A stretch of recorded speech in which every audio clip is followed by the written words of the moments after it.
open relationship. You guys have been dating for 3 months, and you guys do content together. Yes. Yeah. Okay. You do content together, and you're in a poly open relationship where you're dating other men romantically, and you're dating other women romantically. No, it's just sexually open. Oh, for the content. Sexually open for the content, yes. So you're not romantically, but sexually you do see other people. Yes, sexually. And you will sleep with them together. Yes, and I will marry Sophia one day. You're going to marry her. Yes. Okay. So you guys are going to get married. You've been dating for 3 months. You guys produce content. More than I can say. What's up? Oh, I'm sorry. Huh? Oh, I said now that's more than what I can say. Okay. Well, hold on. I try not to talk past anybody. My bad. Go ahead. So, if I'm trying to recall correctly, you guys are in a relationship yourselves, like a romantic relationship between each other. Yeah, openly we sleep with other people as well, but romantically we're together. Yes. Okay, so you consider her your girlfriend, but you don't consider other girls your girlfriend. You just consider other girls that you sleep with. Yes. Sex talk. Okay, I just wanted to make sure. So you are a cuck. Define a cuck, please. A cuck is a person who purposely allows their women to get by other men. For money, yeah. Yeah. Well, I mean, wait. You wouldn't let her sleep with other men if they weren't paying her?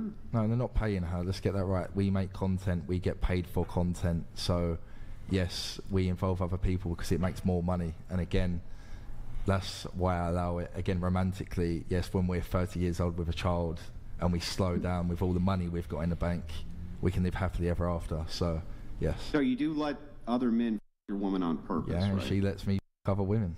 Sure. I understand that. Yeah. But you would be a cuck, correct? I just don't like that saying, but we do it. I mean, I'm sure you don't, but I mean, that's what a cuck is somebody who lets another man purposely f their woman, right? That's a cuck. Yeah, if I'm a cuck, I'm a cuck, yeah. I don't think Andrew's trying to insult you. I think he's I'm just trying to clarify it. Again, it's what it is, isn't it? Again, we're young.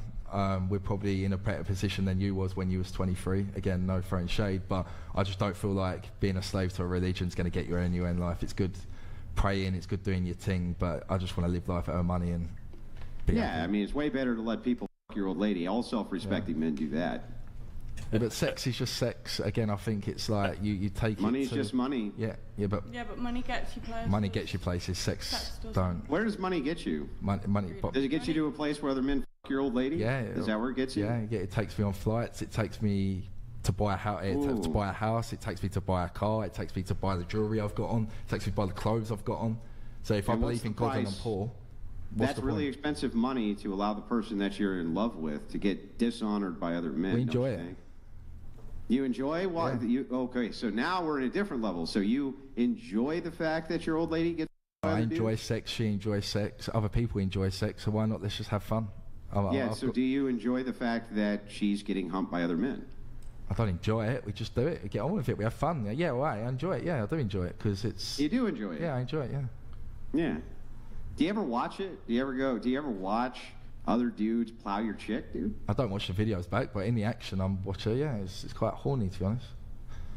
So you get off to it? Well, it's horny, yeah, in the act, yeah, if I'm sleeping with someone else and she's sleeping with someone else, and yeah, it's just horny. It sounds like you're the slave. Nah, it sounds like I'm free and you're the slave. You know what I never have to worry about? I never have to worry about another dude fucking my old lady at my behest because I'm not a slave to my lust. And I never have to worry about the fact that I can make an honorable buck because I'm not a slave to the money either. It sounds like you're the slave. No. It sounds like I'm the one who's free. No, definitely not. Again, I was a slave when I'd done my demolition. I was getting up at stupid o'clock, getting paid bad money. And then, yeah, now I'm living life. I'm doing social media full time. I do content full time. I've got a beautiful woman by my side that I'm going to marry and have kids with one day. And yeah, if we enjoy sex, why not? Well, what's the big deal? Sex is sex. Adam and Eve had sex, so what's the big deal? Well, I didn't say that sex is the big deal. The big deal is whether or not you have what is considered virtue and honor. Other men... Who cares about honor in 10 years' time? Well, I'm going to explain it to you if you want the answer. Yes, Karen? Other men are always going to see you as a cuck. They're going to see you as less than a man, and the reason they're going to see you as less than a man is because you purposely allow other men to bone your chick. Yeah. So, because they consider this to be low virtue, they're always going to consider you to be lesser than them, no matter how poor they are. The poorest man on this planet is always going to consider himself richer than you. Little Helper 95 donated $200. Andrew is the perfect example of modern Christians. Wild concepts.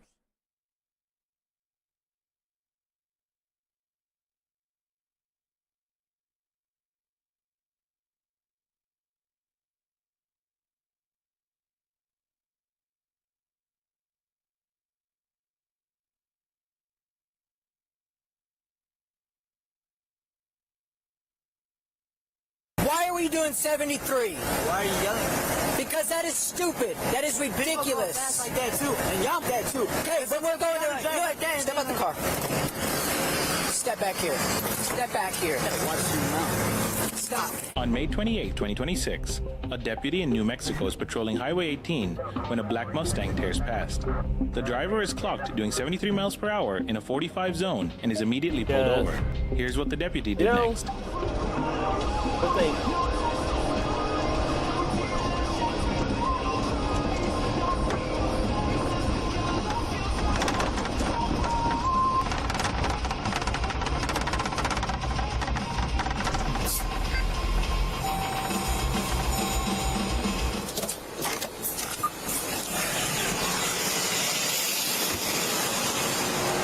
So first off, I'm Deputy High of the Sheriff's Office Traffic Unit. Why are we doing 73? Why are you yelling? Because that is stupid. That is ridiculous. I ain't dancing for you, And y'all fucking idiot. just go like that too. Okay, but we're going to like that. Step out the car. I ain't driving shit. Give me your driver's license. Give me your driver's. Hold on, just press me another unit.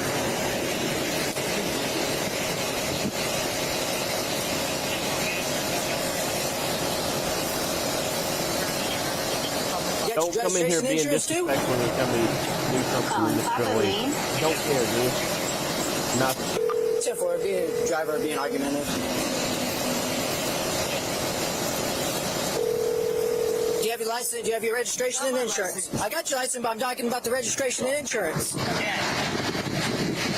This cop pulled me over and came up to my window, started yelling at me, waiting for my license. Okay, I'm asking for your insurance and your registration. Okay. I'm looking for it. No, you're not. You're on the phone and ignoring what I'm telling you to do. You don't have to your dad. You're an adult. You're an adult. Take responsibility for what you just did. Watch who you talk to like that. Don't you start. You're this close to getting arrested, my friend. You need to watch who you coming yelling at. Why are you coming and yelling Step at out the car. Step out the car. Who comes down first? Step out of the car. Step back here. Step back here. Watch your mouth. Stop. Stop. Stop. What do you want to step it up or fight? Stop. Look, dude. I'm calm. Shut your mouth. Start yelling at me. Why? Shut your mouth and do what you're told to do. It's not like you didn't break the fucking law. 41's 10-4. I got one to take. Step back here. Switch feet. He comes and starts yelling at me. Huh? Hey, keep going. He comes and starts yelling at me. Hey, look. Can I talk to you for a second? Stop. Step back here. Sit right here. Like, I'm calm. Thing is why come and yell at me? I'm calm. What, a car seat? You have to come and start yelling at me. Have a seat. Why's there a car seat in the back of his car?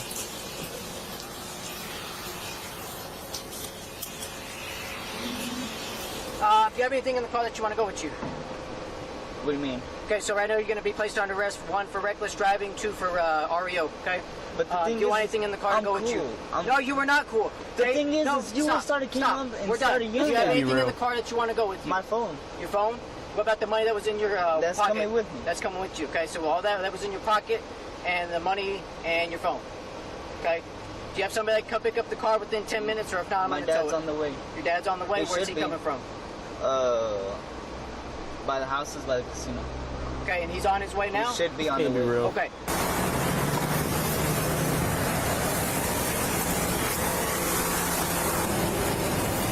trying to give him a call?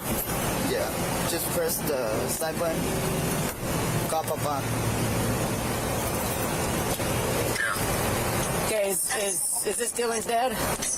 Yes. Okay, this is Deputy Holly from the Sheriff's Office. Are you on your way over here? Yes, I am, because you're not supposed to be yelling at my son. He has ADHD. Okay. There's no reason for you to go. Okay, so we're not over that right now. I'm calling so that way I can have somebody come pick up the car because Dylan's getting under arrest. Okay. Whose car is it? My car. It's your car?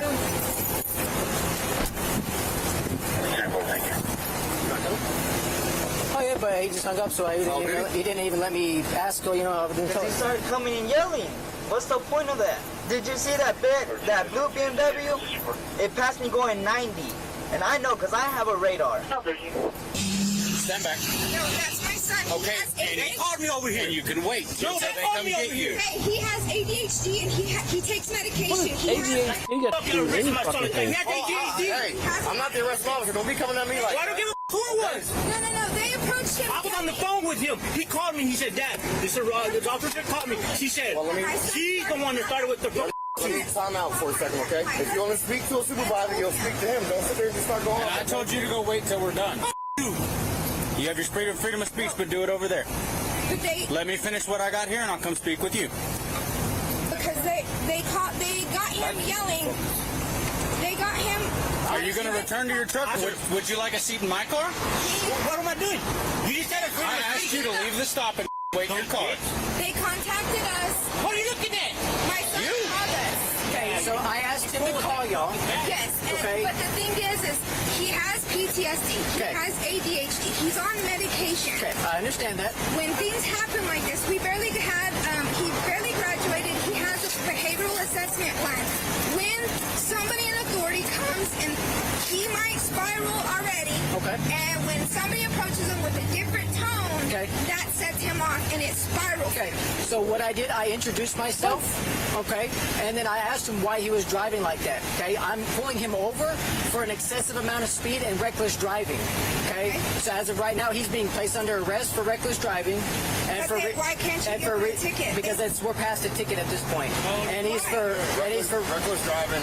There's not a ticket for reckless driving in this jail. Can we get a sergeant or somebody else above y'all? That's not what you told me. Okay, so right now he's 18 years old. He's an adult. He's getting placed under arrest. Okay. That's not what you told him on the phone. What was his speed? Okay. Like I said, he's getting charged with reckless driving. Because I have his Life 360 right now and he's not speeding. Okay.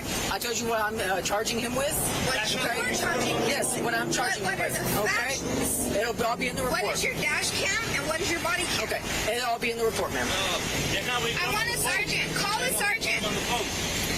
That's Well, I want to hire up both of you. This is why people get shot, because the attitudes and the amount of corruption with our system. Honestly, that is the honest to God truth. This is why the sheriff's department got sued, because they were covering up for that You stuff. weren't going to arrest him. Exactly. They weren't going to arrest him until he told you, you better watch out who you're talking to like that. That's when you got him off the car. No. Yeah, I was on the phone with him. Yes. So, And I was on like I said, You said, look for your registration and insurance. And he said, I'm looking for it. He said, no, you're on the phone. okay. So like I said, he's over 18.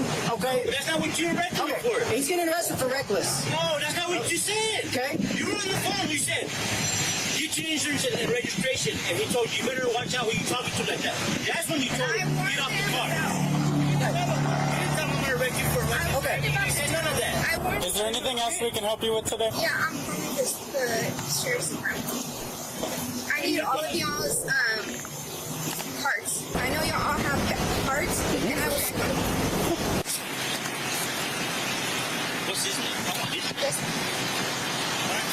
You feel big shit over my son that has ADHD? That has nothing to do with it. Yes, you did. That has nothing I to heard do on with the it. phone. Do you have any other questions? I heard him on the phone. He He told has you. a lot of fear and When he anxiety, told and this you, is going to trigger you better him. watch out who you So talking I to want like that. him transported. That's when you got him I out the want car. him transported. You're a bitch. I want him transported to the hospital. This is going to set off his ADHD and his anxiety. I need him You're being a little transported. bitch. I honestly need him. I'm asking for medical. If I have to call 911. Okay, ma'am, he's 18 years old. It doesn't He's matter an if adult. he's 18 or I not. don't care. It doesn't matter. He needs medical Ask the treatment. doctor if he's 18 in his mental state. Ask the doctor. In his mental state, he's Ask not. the doctor. We already had him to 14-year-old. His head size is the size of a kindergartner. He's delayed in all of his areas. This dude's only being a little bitch. I don't know what else to explain to y'all except other than he is 18. Okay? No. Yes, you were. I was on the phone with him when you were done talking shit to him. I was on the phone with him. Yes, so don't sit there and say you weren't. I was on speakerphone and I was on the phone with dispatch, and we did hear you. Okay. Can you loosen these handcuffs or like real Are you tight? okay? Yeah, it's real tight. You're good? You don't need no medical treatment or anything? Nah, my hands are just Okay, going yeah. numb. I got you, brother. Yeah, nah, it's But real you're tight. good? You don't need medical treatment? My hand's going numb. It's just because you had to put them on quick, you know what I mean? Yeah. Didn't mean you had to put them on tight. Well, they weren't double locks when you sat down. It kind of cinched them together. So you're good? You don't need an ambulance or anything? My hands. Okay, yeah, it should go get better now, okay? So you don't need an ambulance or anything? You're good? Okay. Is there anything else we can help you with today? Okay, leave or we're going to further. The sheriff's department. We're done discussing it. He's going to jail. Leave the stop. Ma'am, leave the stop. My son just got pulled over. Leave the stop. Listen to me. You can talk to him over there. Stop. Do you have a tow truck My for that? son just, no, Okay. I'm taking his car. It's getting towed. No, it's not. You told me to pick up the car. My son. And you hung up on me before I could explain that. So we're going to tow it. It's not. Yeah, you called me to pick up the car. And you were rude and hung up on the phone before I could explain all that, so we're going to tow the car. Wait till I see you out. There's a mother calling in again. She's highly upset at anything. Her son is getting medical treatment. Can you at least loosen these handcuffs? Okay, beach. Holly, if you want to go ahead and get him out of here so we can eliminate that. Okay. All right. All right.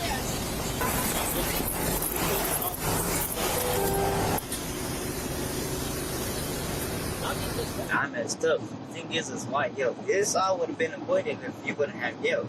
People do fly by there going 80, 90 miles per hour. Okay. So here's the thing, man. Everyone that I come across that's doing speeds like that, they get arrested. Okay? You were at a speed that is arrestable. Okay? So the speed that I got you at, I already made the decision that you were going to get placed under arrest for reckless. Okay? What I normally like to do is get all of your information and verify everything, and then let you know what's going to happen. Okay?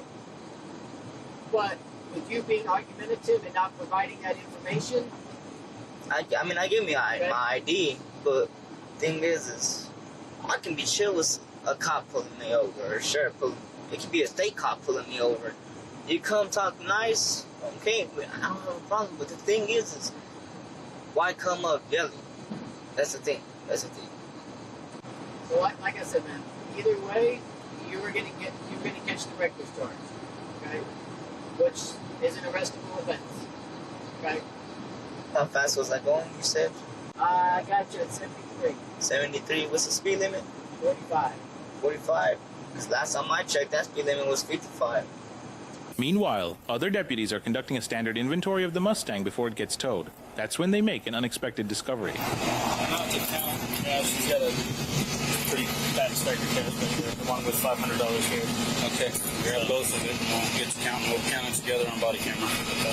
Cash in hand, the officer calls Deputy Hawley mid-transport. He's got one burning question for the man in the back seat. He has a large amount of cash in this car. Does he want to take it or does he want us to give it to his parents? That way it doesn't go to the tow yard. Hey, man, yeah, I guess you got a lot of money in the car? Nah, it's prop money.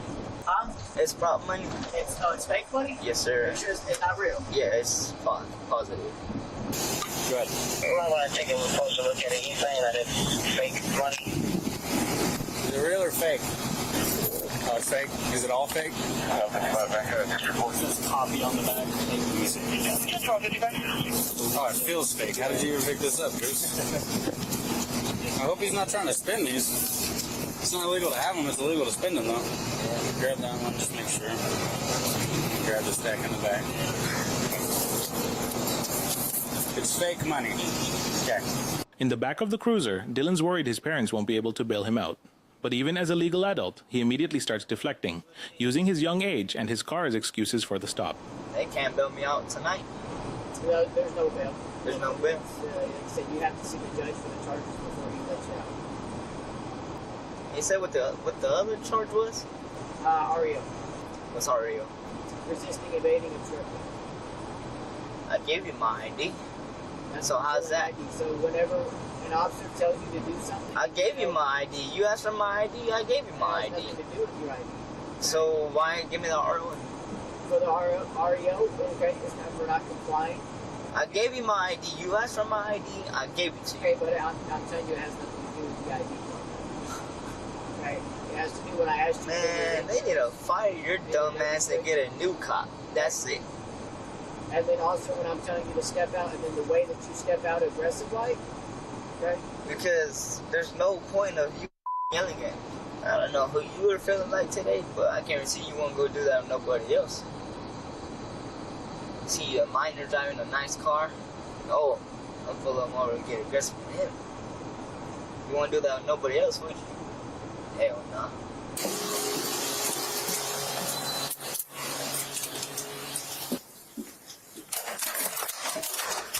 Alright, real quick, man. I'm gonna turn your phone off, okay? And then I'm gonna count your money again. 50, 70, 90, 90 bucks. That's the same amount you counted earlier. That's gonna come here with your phone, okay, man? With Dylan already booked into the detention center, the deputies back at the scene pieced together exactly how an 18-year-old ended up with a brand new sports car. And then what was that kid's name? The driver? Dylan? Is he the owner as well? The owner? Johnny. So it's probably Dad that was here. At least the dad calmed down. You should have seen when you first got here. It's only got 7,000 miles on it. How old did you think the car was? I don't know. We're halfway through 26. You probably got it as a graduation gift. Because you just graduated high school. After the arrest, he was charged with reckless driving, resisting, evading, or obstructing an officer, failure to provide proof of financial responsibility, and failure to exhibit registration on demand. He was granted a $1,500 unsecured appearance bond.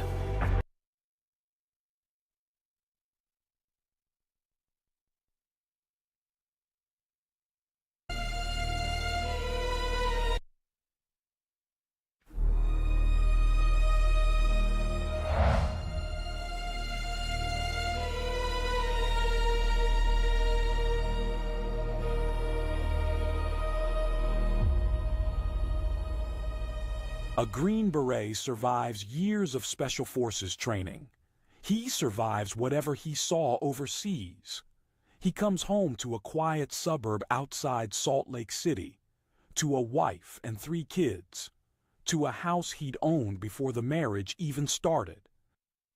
And then, one September night, in his own bed, in his own bedroom, he simply stops existing.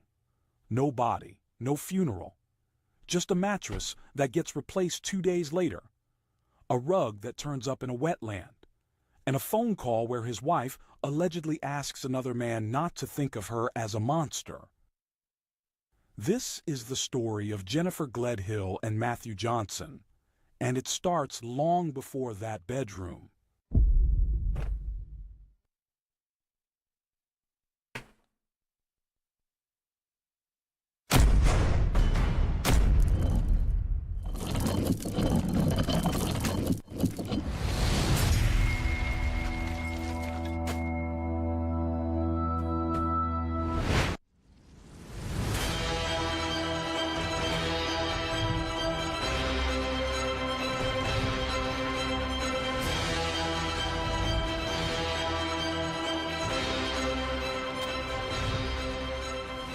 Unreal True Crime launches its new book, Unreal True Crime, Latin edition. 35 shocking true murder cases from across Latin America. Buy it now on Amazon.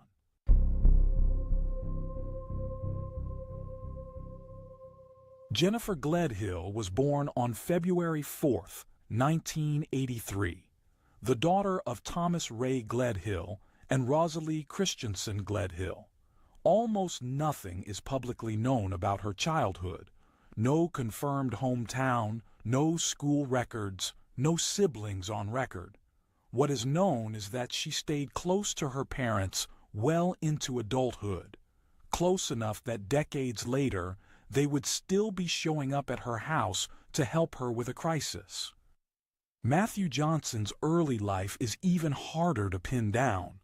Public records suggest he was likely born on July 3, 1973, meaning he was about a decade older than Jennifer.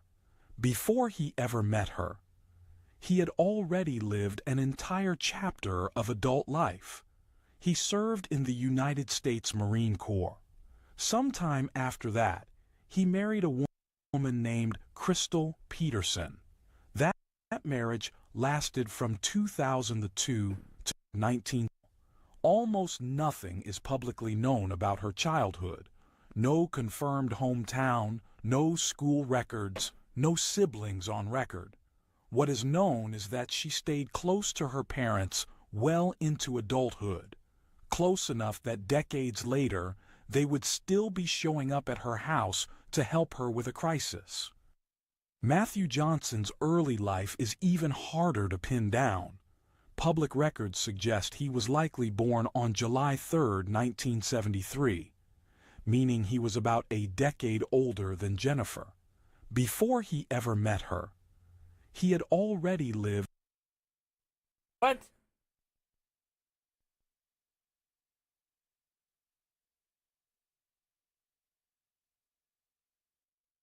Come on now. Don't. An entire chapter. See this, right? U.S. Army. Army, not Marines. Of adult life. He served in the United States Marine Corps. Sometime after that, he married a woman named Crystal Peterson.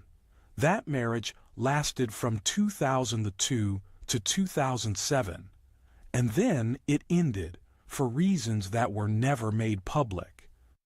After the Marines, Johnson found a new calling in the Utah Army National Guard's 19th Special Forces Group, the Green Berets. He would spend roughly 12 years there, becoming close with a small circle of men who would later matter enormously to this story. One of them was John Hash, a fellow Green Beret who served alongside him for over a decade. Another was Kevin Thompson, who didn't just serve with Johnson, he lived with him. Before Johnson ever married Jennifer, Thompson was his roommate in a house in Cottonwood Heights, a quiet, affluent suburb southeast of Salt Lake City. That detail matters because that house, the one Thompson once shared with him, would become the center of a homicide investigation years later. Thompson remembered Johnson as the guy everyone went to when they needed a real answer, the smartest person in the room, but also someone who could make you laugh until you couldn't breathe. Not a hardened, closed-off soldier, a private, dependable, occasionally hilarious man who built his identity around being useful to the people he cared about. Crystal Peterson, his first wife, was later interviewed about the man she'd known in the early 2000s, though the full details of what she said have never been widely published. What's clear is that Matthew Johnson had already lived a complete adult chapter. Marine, husband, divorced man, rebuilding his life, long before Jennifer Gledhill ever entered the picture. At some point after Thompson moved out, Jennifer Gledhill moved in. The exact date they married has never been made public. What is known is that the marriage eventually produced 3 children. Photographs from those years show an ordinary, outwardly stable suburban family. 2 parents, 3 kids, a big house, a Chrysler Pacifica minivan, a rooftop cargo container for road trips, a couple of dogs, and grandparents close enough to help with childcare whenever needed. For years, that appears to have been the surface of things. Jennifer, by every available account, worked privately, or focused on the household. No employer, no career, no public profile has ever surfaced for her. Matthew continued building his life around the Guard, his Special Forces brothers, and, above all, his kids. His attorney would later describe him as a man who wanted, more than anything, continued closeness with his children. Friends have said that, at some point, Matthew had appeared to retire from active Guard duty, yet he was still reporting to a National Guard installation regularly, suggesting he'd stayed on in some civilian or support capacity close to the community that had defined so much of his adult life. Whatever the arrangement, it kept him anchored to the same people, the same base, and the same sense of purpose he'd built over more than a decade. But underneath that surface, the marriage was coming apart.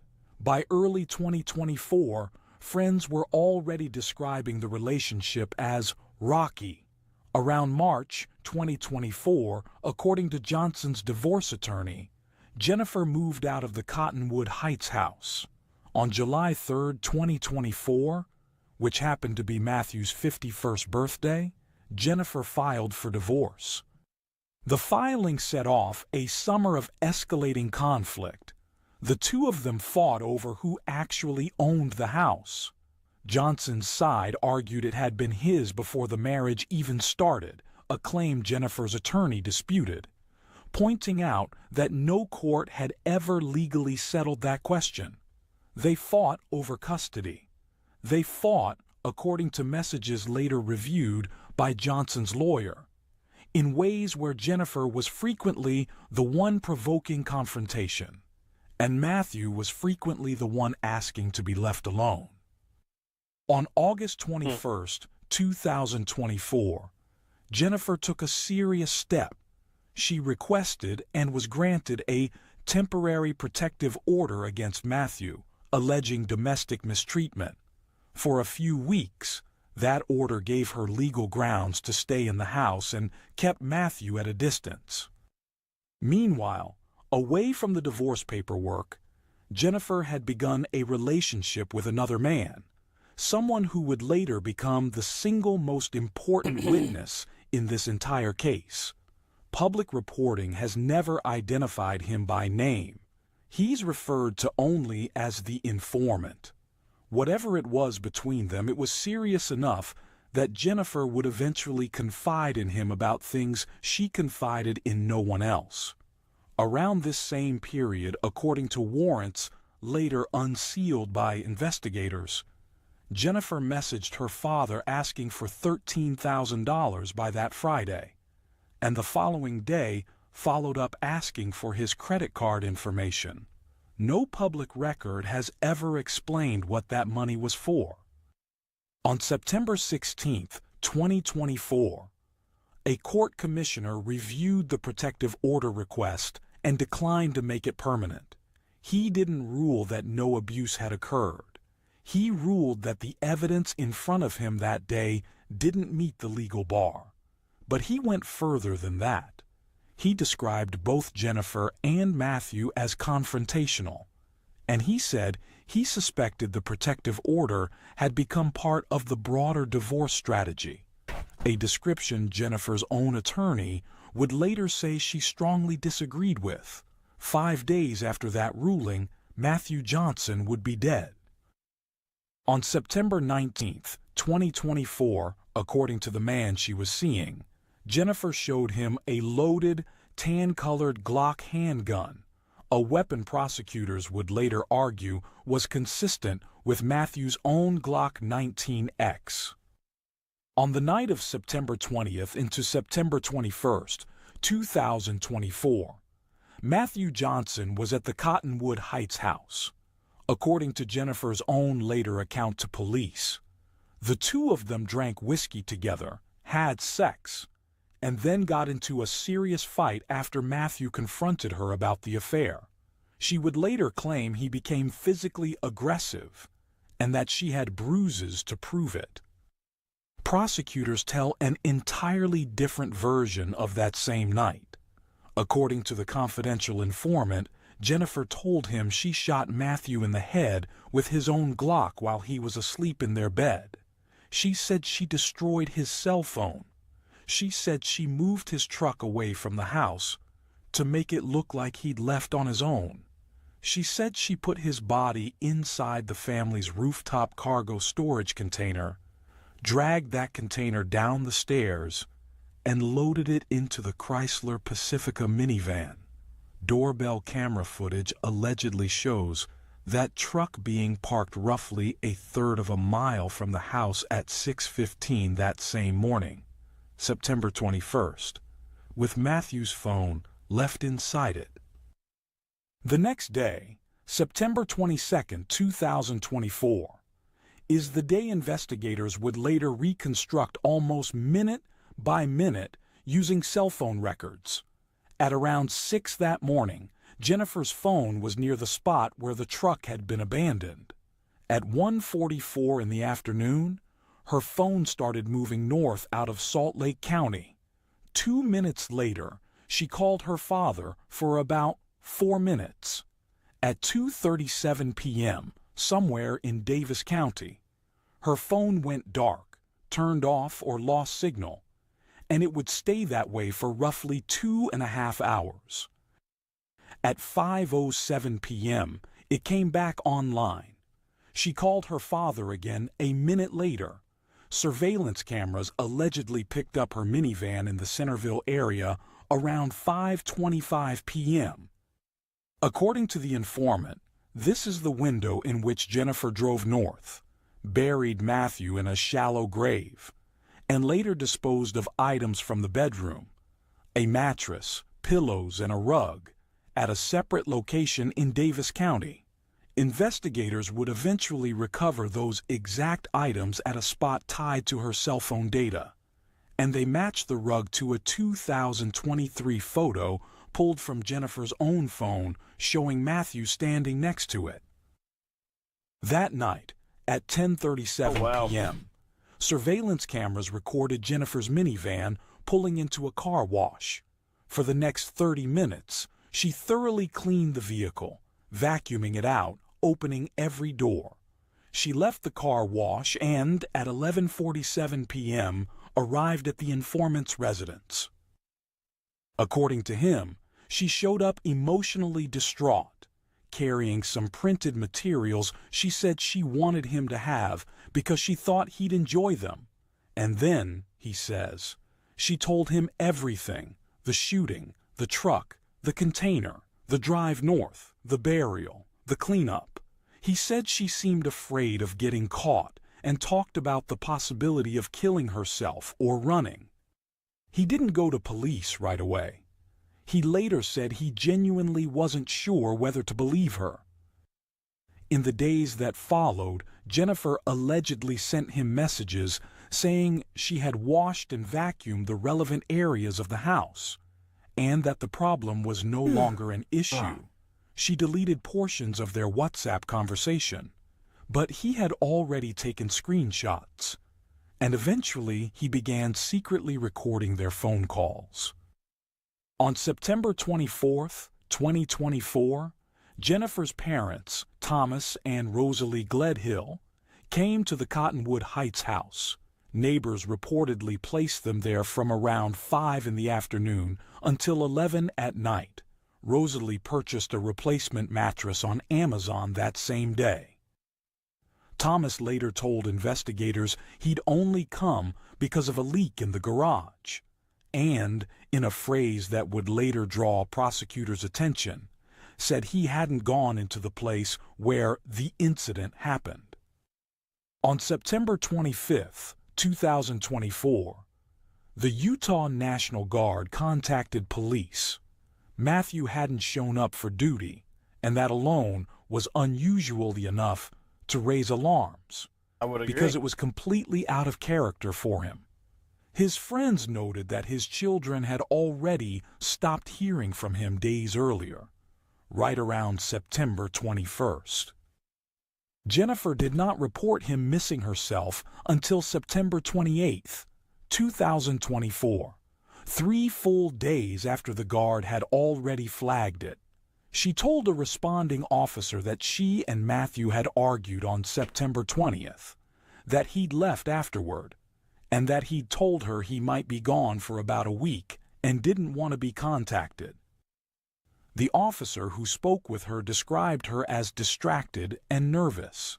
Investigators later noted that she never once tried calling Matthew after September 21st, despite telling police she didn't know where he was. On October 2nd, 2020... Is that unusual, though? Because he was filing for divorce. Or he was filing for divorce. She had put out a temporary restraining order on him. I wouldn't want to call nobody like that either, to be honest, so kind of weird. 4. Cottonwood Heights police arrested Jennifer Gledhill. Investigators had, by this point, searched the house and found what looked like an elaborate effort to erase whatever had happened in the primary bedroom. A brand new mattress, wiped down walls, reddish-brown spots on the blinds and bed frame, a bleach smell in the basement, bleach discoloration on the staircase, and a carpet cleaning machine sitting inside the home. Presumptive testing on the carpet beneath where the head of the bed would have been came back positive for human blood from a male source. Inside the family minivan, police also found something unrelated to the alleged killing: a black container holding powdered plant material, and a fanny pack with 6 separately packaged bags that appeared to be psilocybin mushrooms, along with about $206 in cash, enough for prosecutors to add a distribution charge on top of everything else. In the days after her arrest, the court also cut Jennifer off from her 3 children entirely, replacing the earlier protective order with a no-contact order. The kids, ages roughly 11, 7, and 5, were placed in the custody of Utah's child welfare system, then eventually with relatives. Her defense team would spend months afterward trying, largely without success, to get even limited contact restored. 13 days later, on October 15, 2024, prosecutors formally filed 9 felony counts against her: first-degree felony murder involving domestic violence, 5 separate counts of obstruction of justice, for deleting messages, disposing of the mattress, cleaning the house, disposing of the firearm, and moving the truck, possession of a controlled substance with intent to distribute, abuse, or desecration of a human body, and witness tampering. On October 24, 2024, Jennifer's parents, Thomas and Rosalie, were arrested on suspicion of helping conceal evidence. Investigators had also found a box for a Glock 19X pistol at their home, wrapped inside one of the grandchildren's onesies. The gun itself was never found. In the months that followed, the case only deepened. By February 2025, prosecutors revealed something that hadn't been in the original charges. The missing rooftop cargo container had turned up in a Davis County wetland, apparently surfaced after a storm. Testing reportedly confirmed Matthew's blood inside it. Around the same time, lab results confirmed that the blood found under the bed in Cottonwood Heights was a direct match to Matthew Johnson. At that same February 28, 2025 detention hearing, prosecutors played portions of the recorded phone calls between Jennifer and the informant. In them, she reportedly begged him not to see her as a monster, told him his fear of her broke her heart, and referred to Matthew in the past tense, saying he wasn't Matt anymore. In one especially strange moment, prosecutors say she compared herself to the Queen of Hearts and talked in general terms about believing certain bad people deserved to be removed from society. Prosecutors also referenced a separate video never fully described publicly, that reportedly shows Jennifer and Matthew arguing at some point before he disappeared. Judge Adam Mao denied her release, and she has remained in custody ever since. On February 6, 2025, Jennifer had already waived her right to a preliminary hearing and pleaded not guilty to all 9 counts, a plea she has maintained. In January 2026, she sent the presiding judge a personal letter, which is improper outside the presence of both legal teams. In it, she apologized for taking up his time and said she was trying to figure out how to handle everything as best she could. The judge entered it into the record and shared it with both sides. It was not a confession. The trial, originally set for December 2025, has now been pushed back twice. First to June 2026, then again due to another murder case taking scheduling priority with the same judge and prosecutor. As of today, jury selection is scheduled for December 7th, 2026, with trial days running through December 16th. Technical case analysis. Legally, this is what's known as a no-body homicide case. And while those cases are absolutely winnable, they force prosecutors to build proof entirely out of circumstantial and testimonial evidence instead of an autopsy. Right now, the state's strongest pillar is the convergence of independent evidence with the informant's account.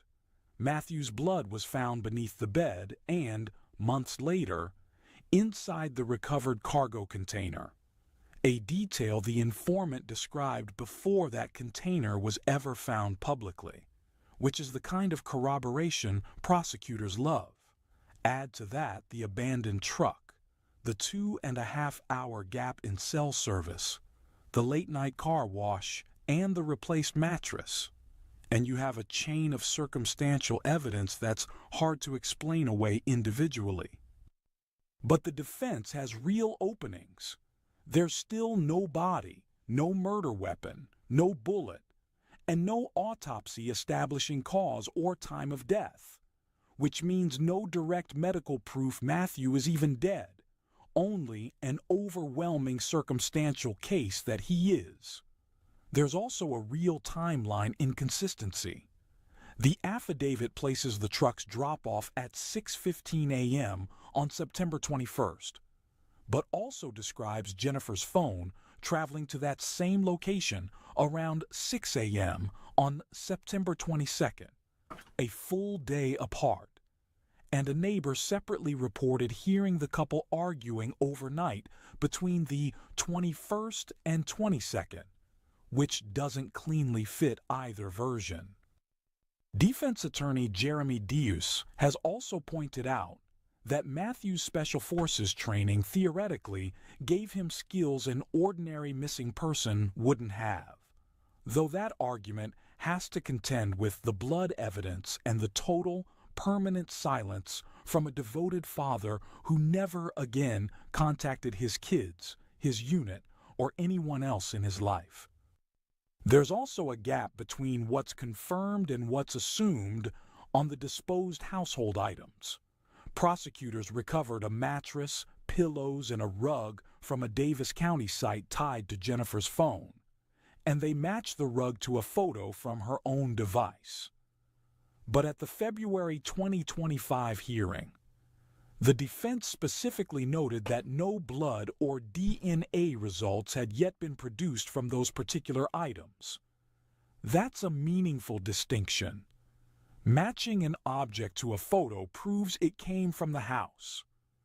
It doesn't, by itself, prove it was used to conceal a body. Psychological analysis. There's no diagnosis here, and there shouldn't be. No psychologist has evaluated Jennifer Gledhill publicly, and it would be irresponsible to Interesting.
God, I hate those.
Garbage.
Couldn't control it.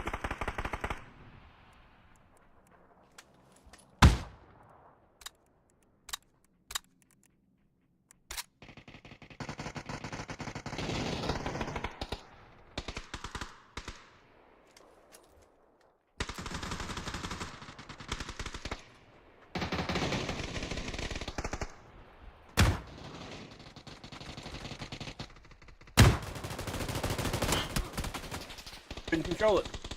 Terrible.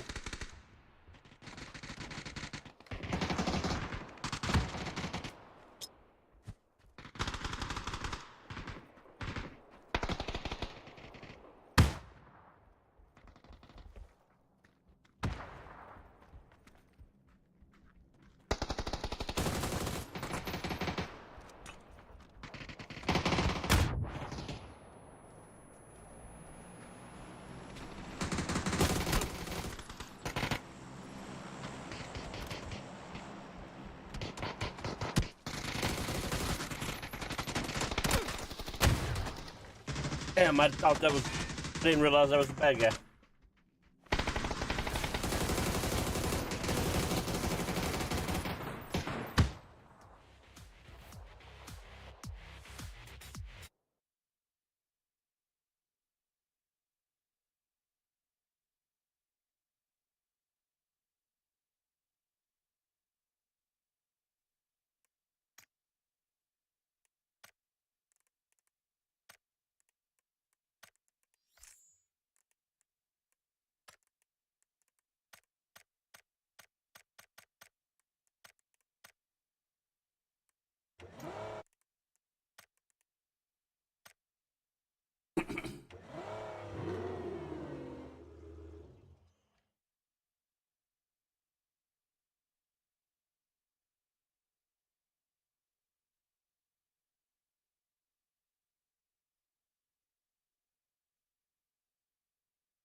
definitely might be a real team here with us.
Ah, shit, it's a real player right here. Thought that was a bot.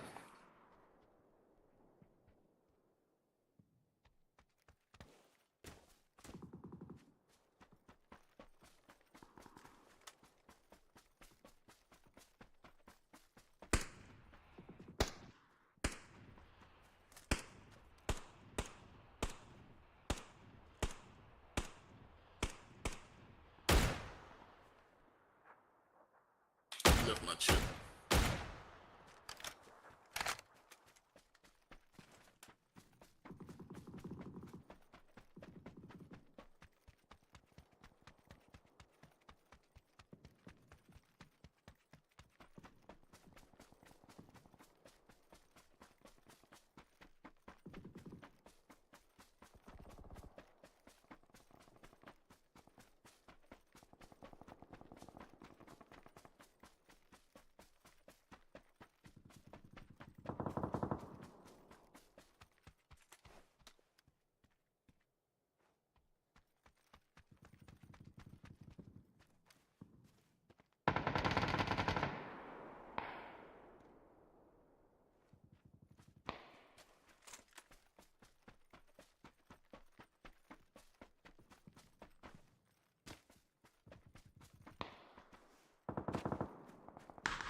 Prayer team.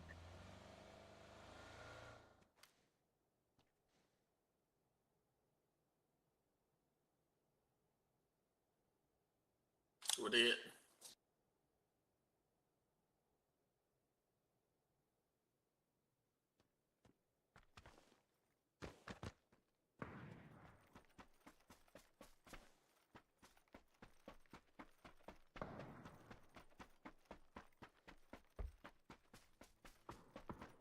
Shouldn't get shot at from the houses.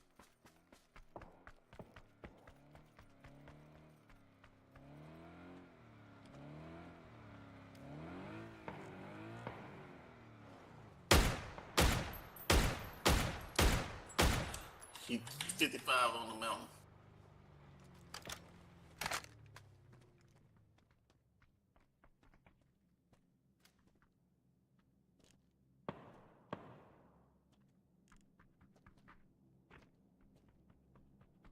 They separated. One's up the mountain. What was it? The blue houses over there.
All right.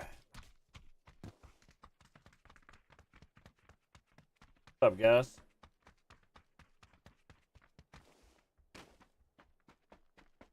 Oh, me too, bros. Where do you guys want to go?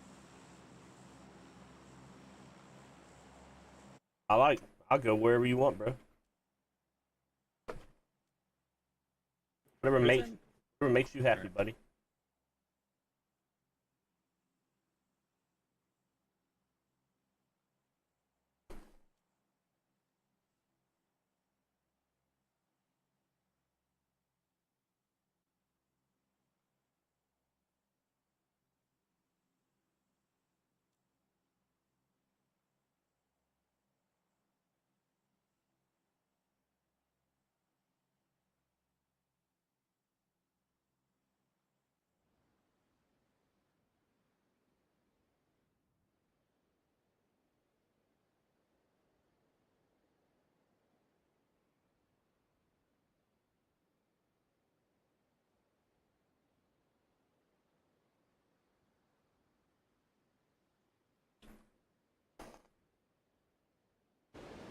One team with us. We got a few teams here. Oh, there are, yes, several teams with us. Yeah. Let's take it up.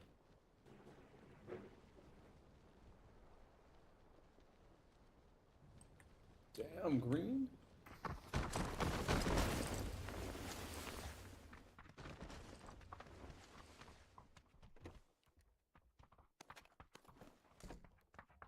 Two on us, dog. I'm coming to you. They're coming right now. You better have a gun.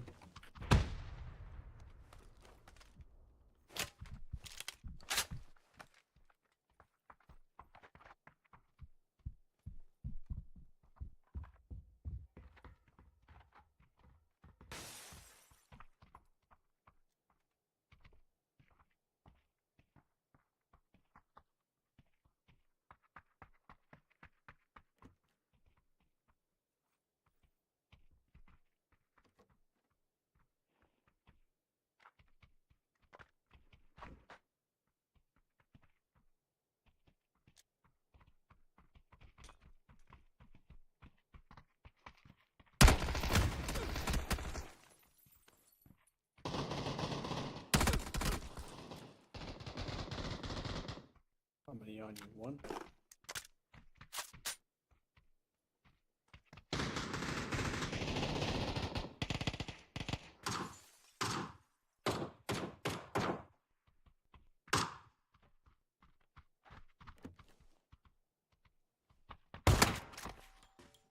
Good shit.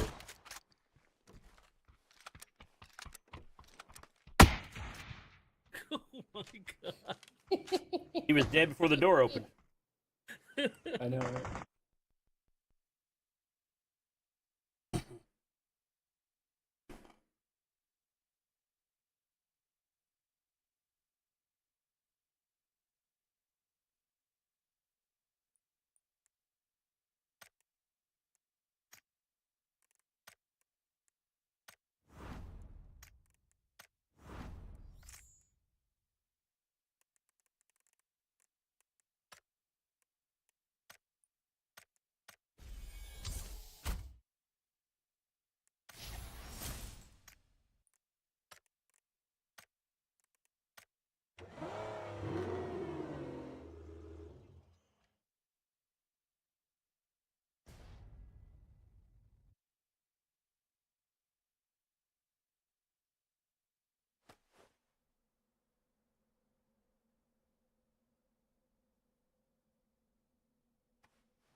Oh, Lord.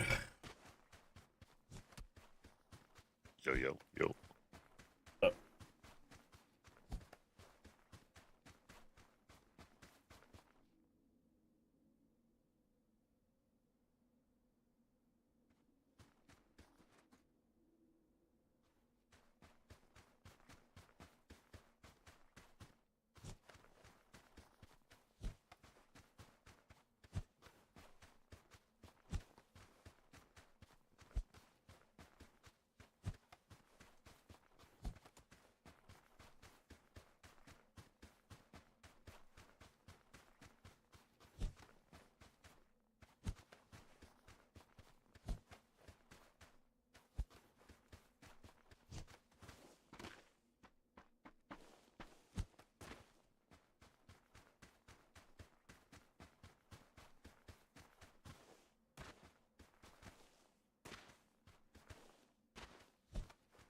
balls.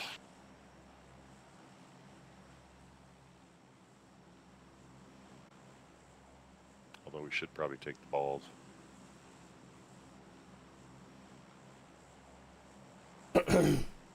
Or maybe that's the taint, I don't know.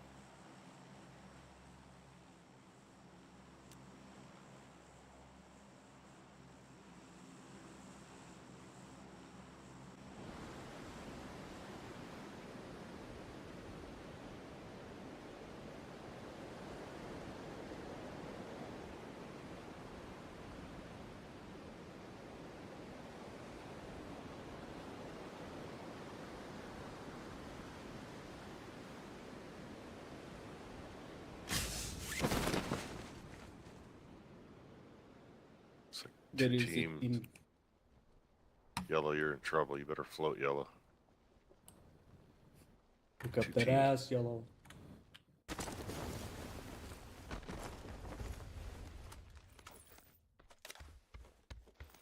Come.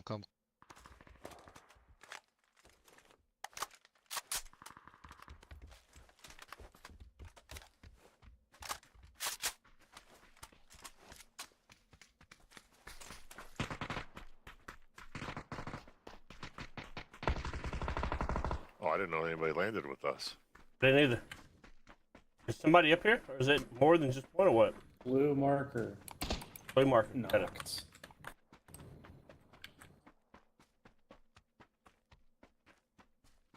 That's your homies island? I don't... I don't know these guys.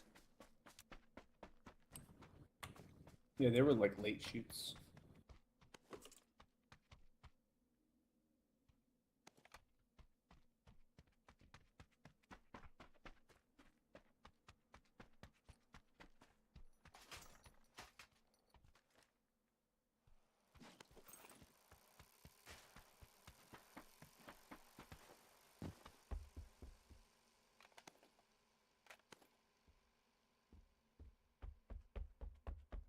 Yeah, I don't know these guys, Light.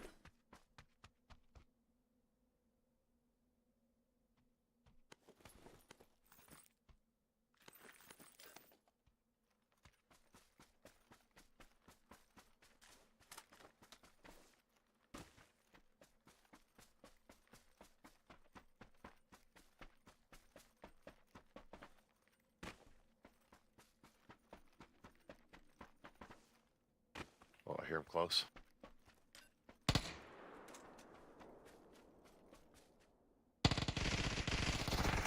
I got irons on me. 2 on me.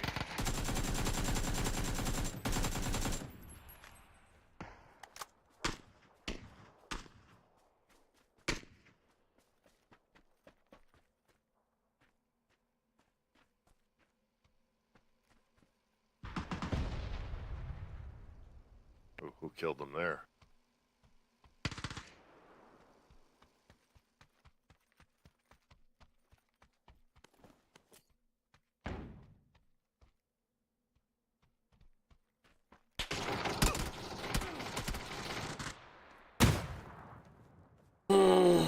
He's left edge of the warehouse.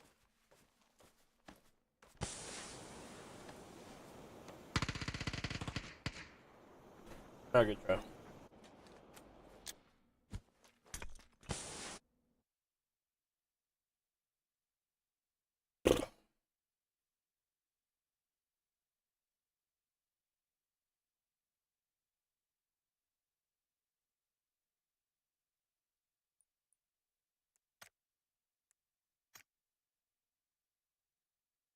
We go again.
What's up, Light? You coming here talking shit today?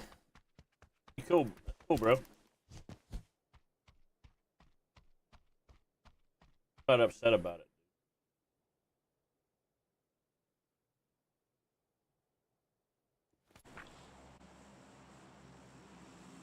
What's up, guys? Yeah.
Good, bud.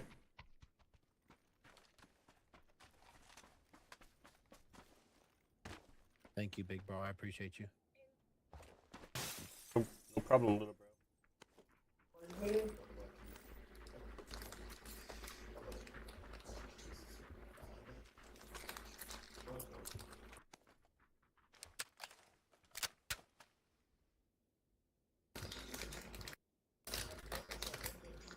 All right.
Love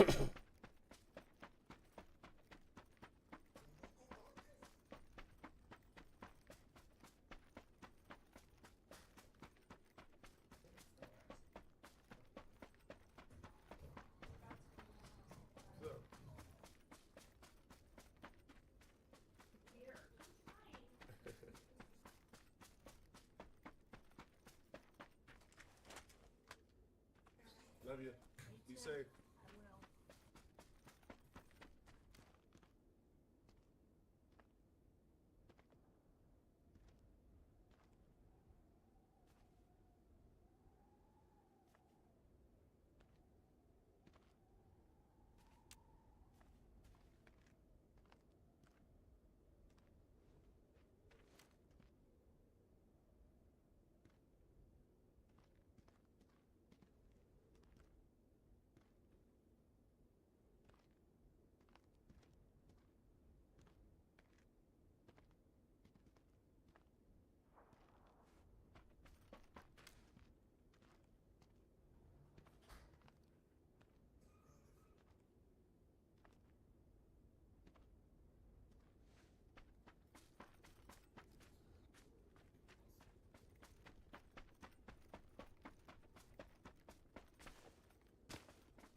What?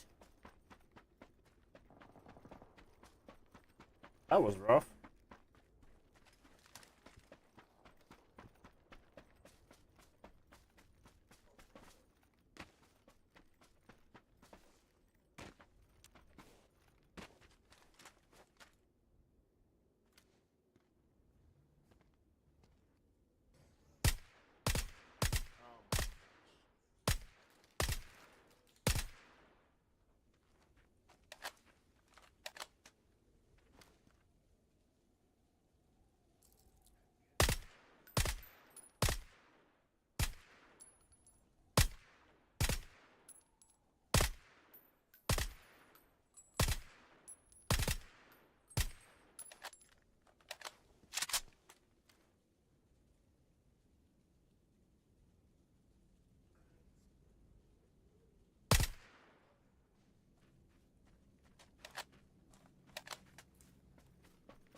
guys got a different number or something?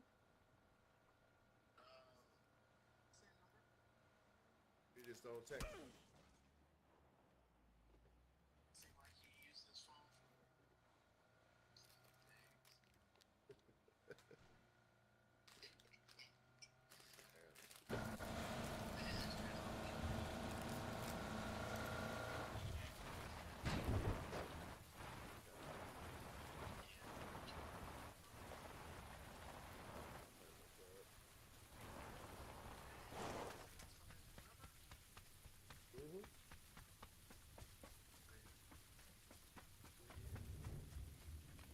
I was calling to him. That nigga use his phone or what? Everybody asked him about his kid, and he ain't saying nothing.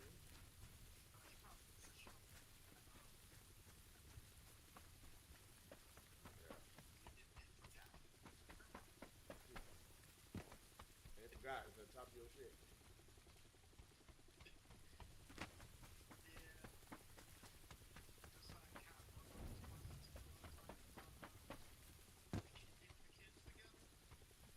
Yeah. The dad don't ever say nothing.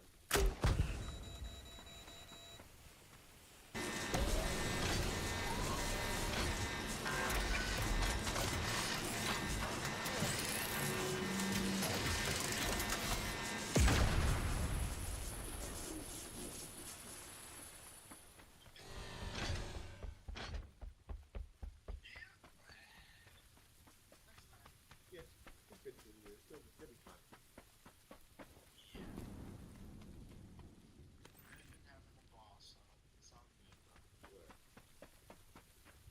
All right. Yes, sir. I'll catch you later, bro. All right, man.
Yeah.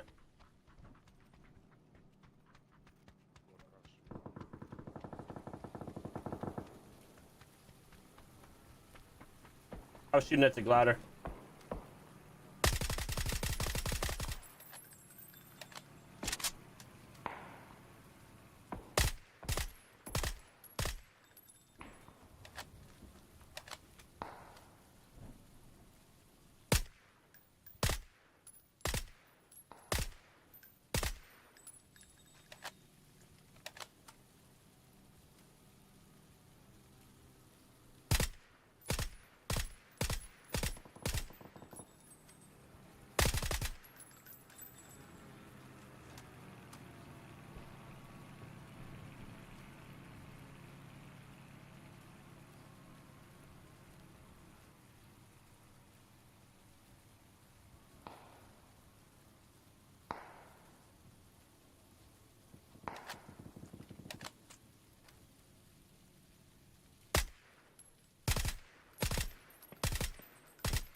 I take the car.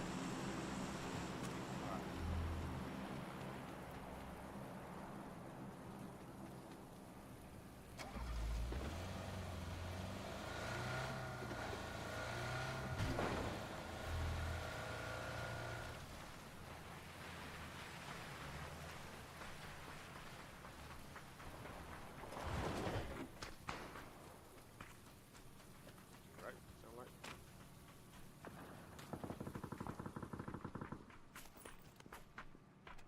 Yep, right here.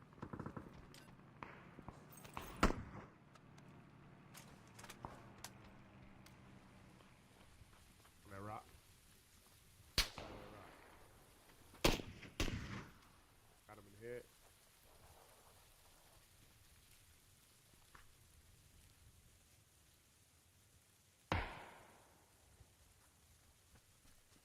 Teammate. Oh, damn. Ooh. I don't think you can say miss phase 5.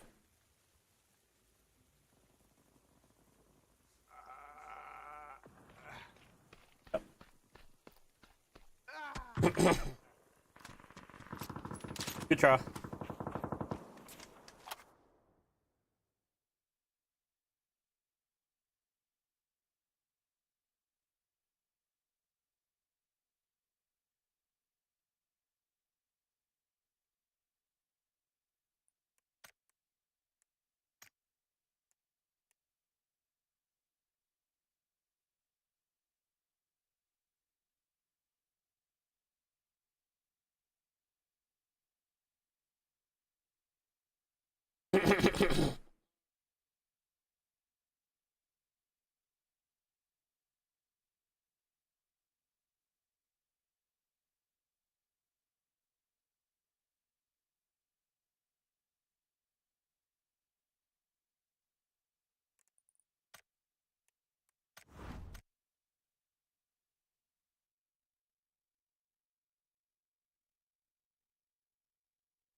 No, we don't know who inscribed Christianity's most.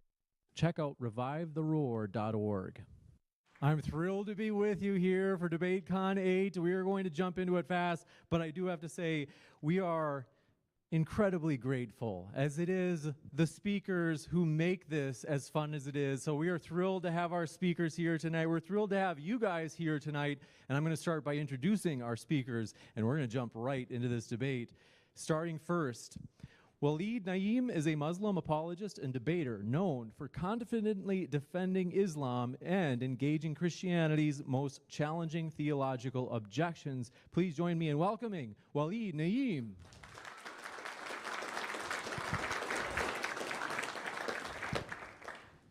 Also, in the right corner, our next speaker is an author and cultural commentator known for his extraordinary intellectual range, sharp wit, and formidable debating style. He's also appeared on prominent platforms including Tucker Carlson and Timcast IRL. Please join me in welcoming Jay Dyer.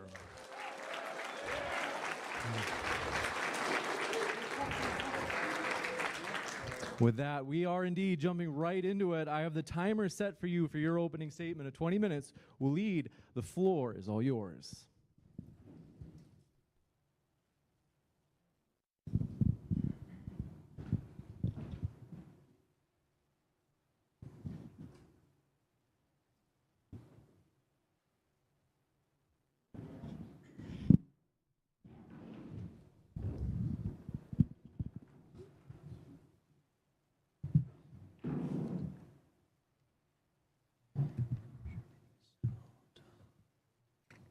Testing, 1, 2, testing. All right, perfect. So you let me know when the time is started, and I'm good to go. Right now, and just a reminder to keep that mic pointed at you at all times. Yep. Ready? On your first word. Okay. In the name of God, the entirely merciful and the especially merciful. The Quran or the Bible, which one is God's revelation for all mankind? All praise to God, the Lord of the worlds. I'm just going to let you know that I will speak a little bit fast, and also I'm not going to fully quote my verses. I'll leave the references on the screen for the audience to see, and they'll have to do their own homework because I don't have time to read through all of it. And also quickly, I just want to say salam to mama, to my dear wife, to my child, and to all my beloved friends who are watching this at home. So the first thing I want to dive into is the weaknesses of the biblical text compared to the Quran. The Bible is not just one book. It is a compendium of different authors with different narratives, different emphasis, and even different doctrines. The Bible itself is an open concept. Different sects keep and omit certain books. The Bible itself does not define what the Bible is. So when Christians say the Bible teaches X, Y, or Z, they are assuming a concept which does not exist, i.e. the concept that there is indeed a set number of books that is the Bible and isn't the Bible. They are really referring to a disputable, open concept library compiled, recompiled, and redacted over history by many men who never knew or even anticipated each other, and tried to treat that all as one thing. The Quran does not suffer the same fate.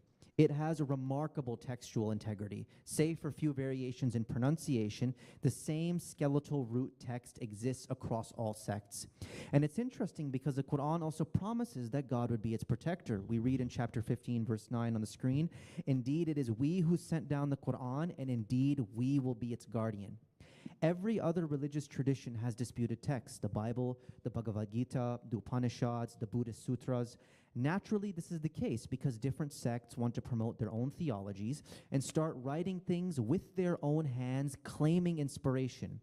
The Quran is the only massively transmitted worldwide scripture that has a multitude of sects that claim to believe it and has been completely untampered with by all those varying sects.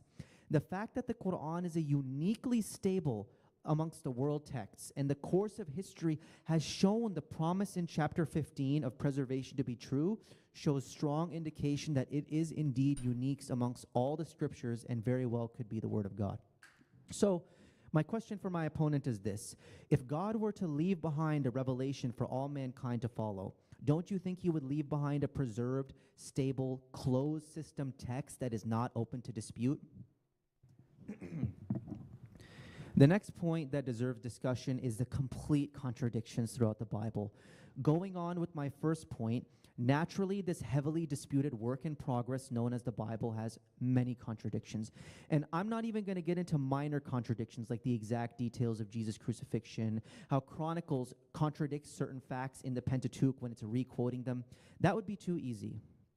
The Old Testament, these are foundational level theological contradictions. The Old Testament, when you read it, it largely deals with this ethnic God who demands exclusive worship by his ethnic people, Israel. The primary focus is a real estate I have no idea what contract that is, for the man. land of Palestine, and there is no concept of a faith alone salvation. Then we get into the New Testament, and suddenly we have the Son of God figure who carries a comparable divinity to Yahweh, who we must pray and baptize in the name of. The primary focus now is not a real estate contract for the land of Palestine, but rather the kingdom of heaven, which is open to all men. The Old Testament God is tribal and largely concerned with the life of this world. So the promise is basically, so long as my people obey me, I will give them earthly sons, I will give them dominance. This is the overarching theme. Then the New Testament God is largely concerned with the life to come, which is never explicitly mentioned in the Old Testament, certainly not emphasized like it is in the New Testament, which would have been a very important thing to mention. Makes I'm sense to me. storing up deeds in the hereafter, and I'm going to see it on the other side. That would have been a very important thing to mention for thousands of years of prophecy. And it's about selling your goods and chasing the kingdom of heaven, and that this promise is open to all men. One is an exclusive God that demands exclusive worship of his name by his people in law-keeping. The other is a God who has another name to be worshipped alongside his, who loved all nations so much that he gave his son as a free gift of salvation for all nations who put their faith in him, no works required for salvation. These are completely different religious systems. Christians try to reconcile them, but you can't. You are going to have to choose to favor one or the other.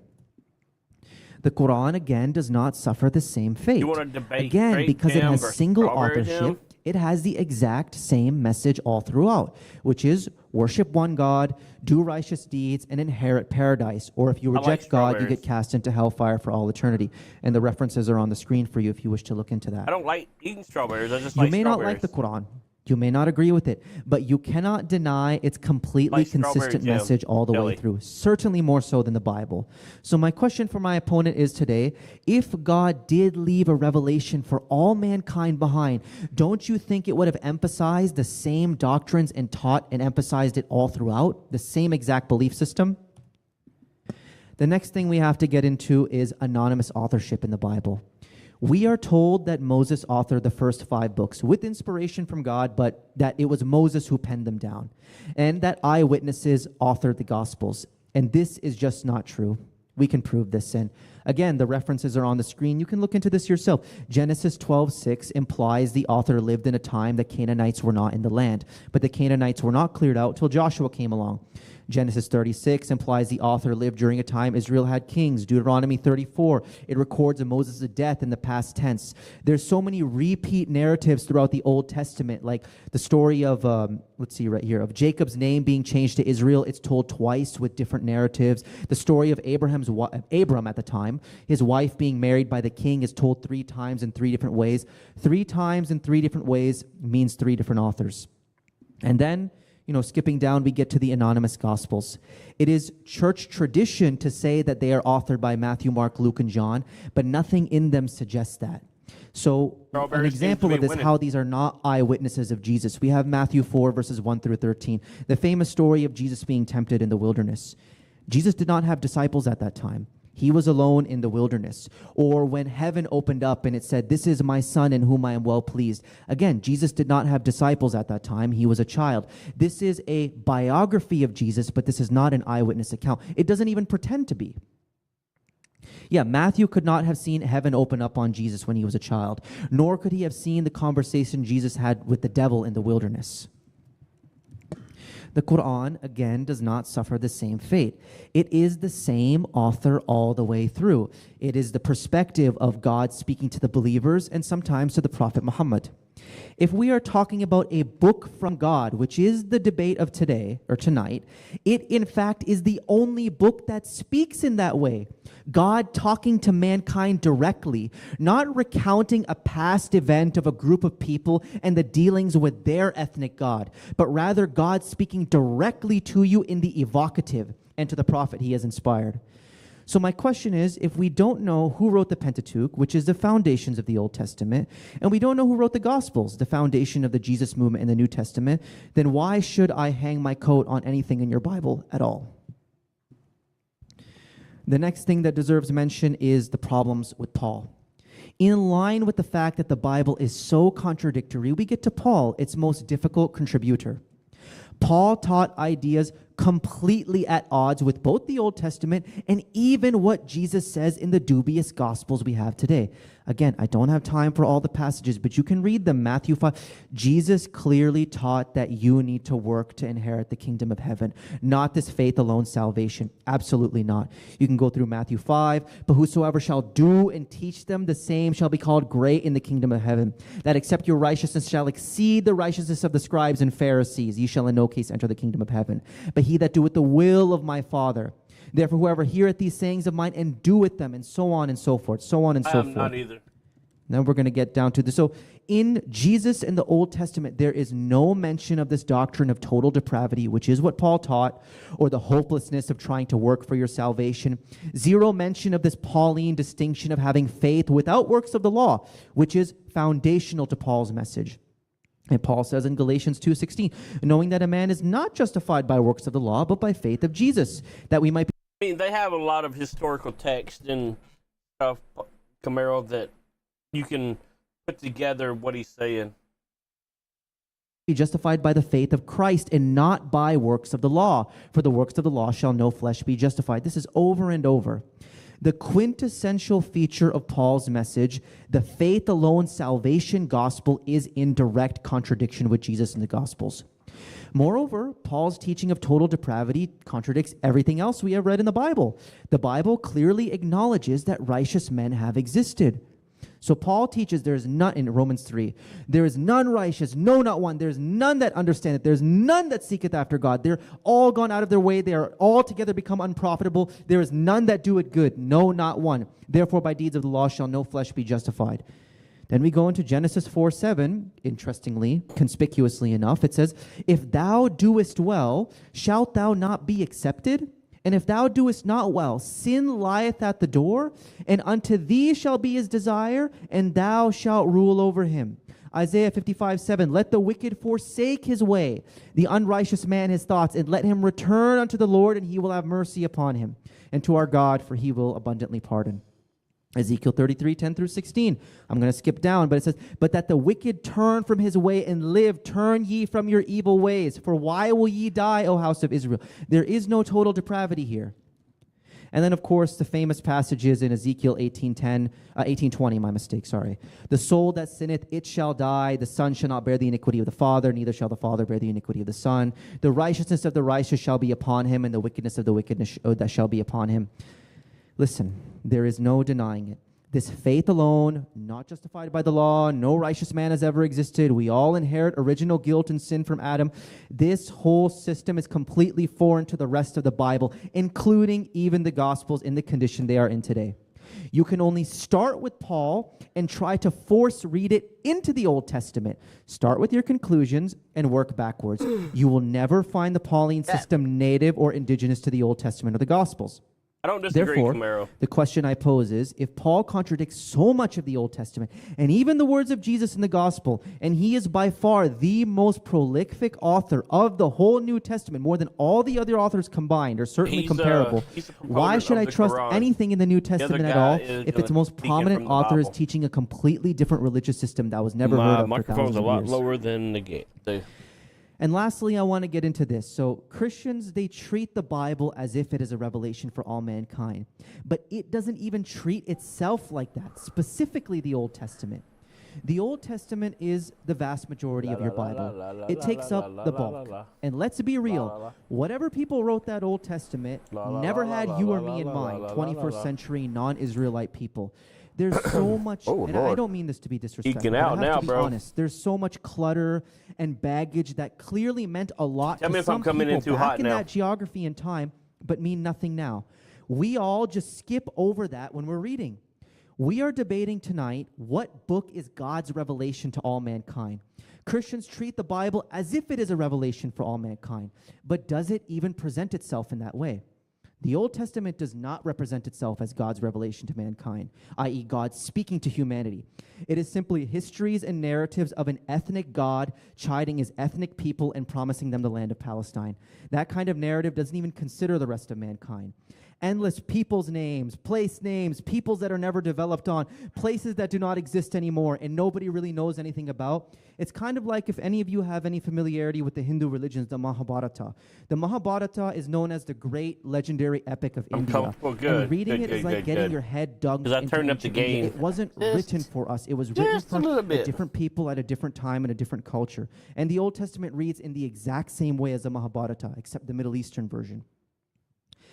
And as I was saying, it is genuinely inaccessible. Then we get into the New Testament. The Gospels also do not present themselves as a revelation to all mankind. They are cobbled together stories of this incredible man named Jesus and some of the things he said and taught. Again, not a revelation of God for mankind, but stories and legends of this particular man. Then we get into Paul. Did he present his works as God's revelation to all mankind? No way. His work is simply him writing letters of encouragement, faith, and instruction to the various churches around him.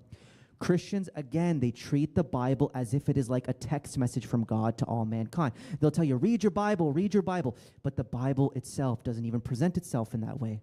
All we have is an ethnic geographical epic, stories of an incredible man, and letters being sent to churches. None of the writers in the Bible had me in mind. Again, the Quran is very different. It reads like God directly speaking to you, directly speaking to mankind. Say this, say that. In the Arabic, qul, qul. It isn't cluttered with all this meaningless historical baggage or cultural motifs.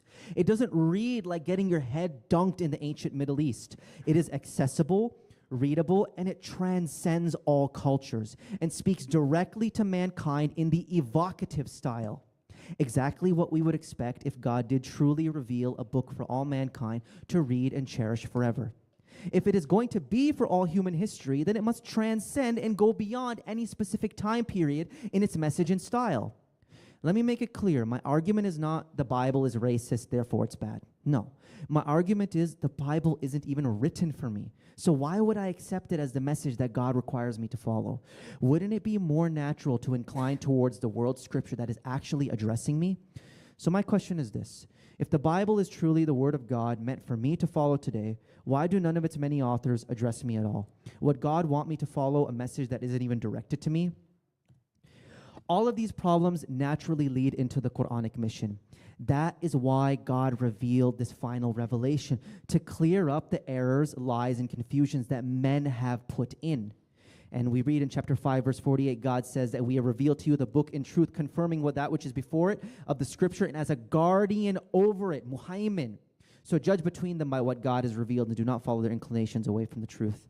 And then chapter 16, verse 6, it reads again, that we have not revealed to you the book except for you to make clear to them that wherein they differed. More verses from the Quran.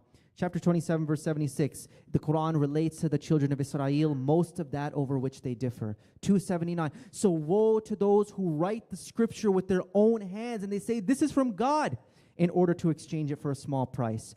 Chapter 2, verse 106, and God talks about different proofs being caused to be forgotten, and God replaces it with a better one. And interestingly enough, even in Jeremiah 8:8, we have this assumption or this idea of people writing false scriptures with their hand.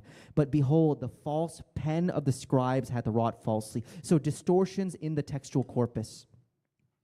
Therefore, the Muslim position that the Bible is corrupt and needs to be filtered by the Quran is not an ad hoc position that has been made up in the last few decades to deal with the so-called Islamic dilemma, but rather directly anticipated by the Quran as one of its main functions, to clear up the confusion and corruption wrought by men in matters of religion. Therefore, seeing the confusing, contradicting, jarring, and inaccessible state the Bible is in today. Most people can't even read it from cover to cover because of how inaccessible. This cries out for something to come by and clear all of this mess up. And that is exactly what the Quran claims as its mission. The very state the Bible is in today, confusion, contradiction, inaccessibility, I'm not even going to get into this, the degeneracy ascribed to the prophets of God, gives full justification to the mission of the Quran. It cries out for a holy, preserved, and perfect filter. All praise to God, the Lord of the worlds. Thank you very much for that opening statement. We will transition over to Jay Dyer's opening statement now.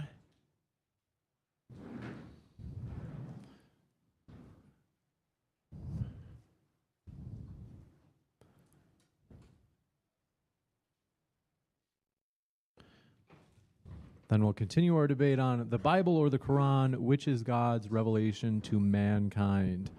I've got the timer set for you, Jay. So on your first word, I will start the timer.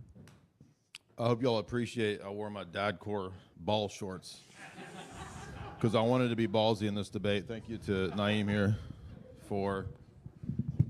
And if you pay just close attention, you might catch a little side glimpse there. So these guys over here. Thank you for that, and also thank you to ChatGPT, peace be upon him, for that opening statement. That was pretty obvious to what was going on. ChatGPT was not used once. I'm making jokes, dude. If you're gonna speak during my, do I get to speak during his time?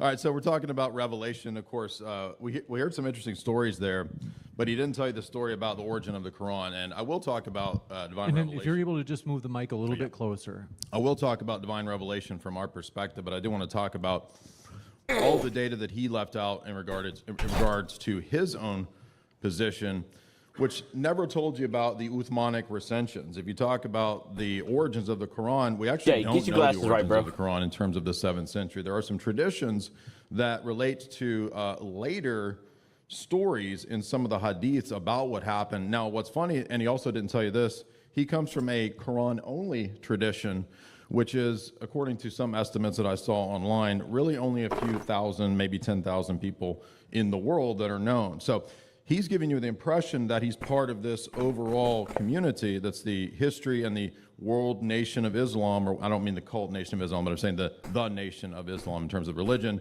when the majority, 99% of the Islamic world calls him a heretic. So he's actually undercutting his own case by acting like the Quran is extremely clear and specific and perspicuous when he himself doesn't think this, because almost all of the Muslim world is confused by the Quran, and they need all of the hadiths and the hadith science that goes into rating of the various hadiths in terms of which ones are sound and which ones are not. But he rejects all that. Now, there's so many fallacies that I heard, so many problems in this discussion, that I want to highlight everything that he outlined about the problems of textual criticism or the history of the text in terms of the Bible and church history and the Old Testament. It's 10 times worse for his position.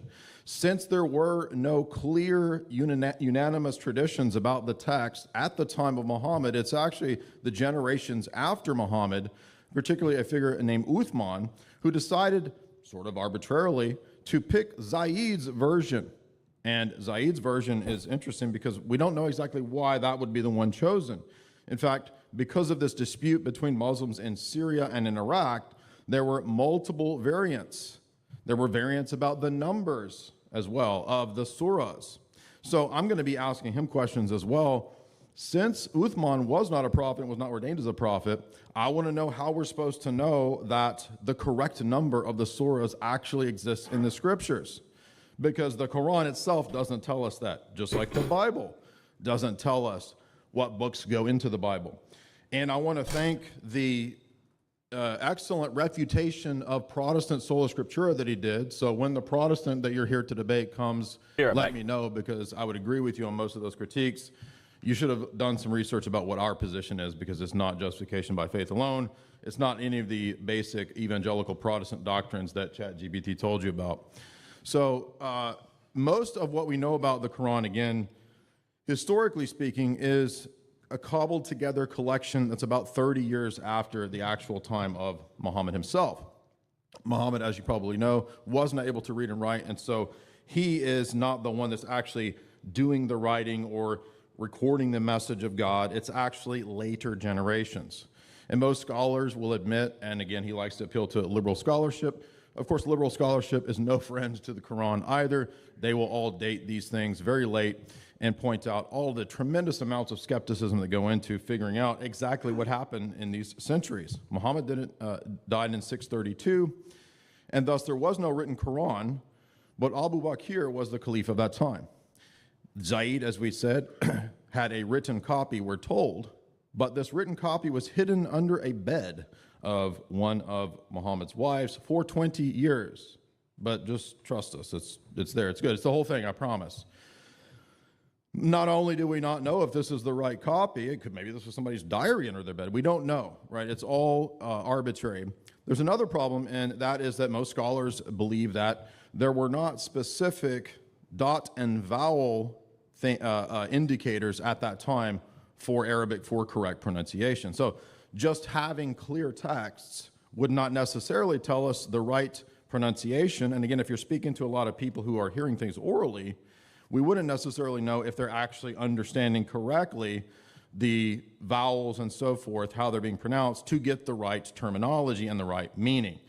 He comes to texts, as many Muslims do, with a very simple sort of surface self-evidence type of view. That's why I'm going to ask him some epistemic questions about how he has certitude about who this God is in terms of which surahs make up that text, because he's not going to be able to tell me. He has no way, no epistemic criteria to actually say how he knows that he has the correct version of the Quran. It's all just simply assumed. Now, you heard the arguments that he gave. It was a whole bunch of things like, well, look at the way that God speaks in it. I mean, he speaks like it's a clear revelation. So clearly, a clear revelation would speak clearly, right? Isn't that clear?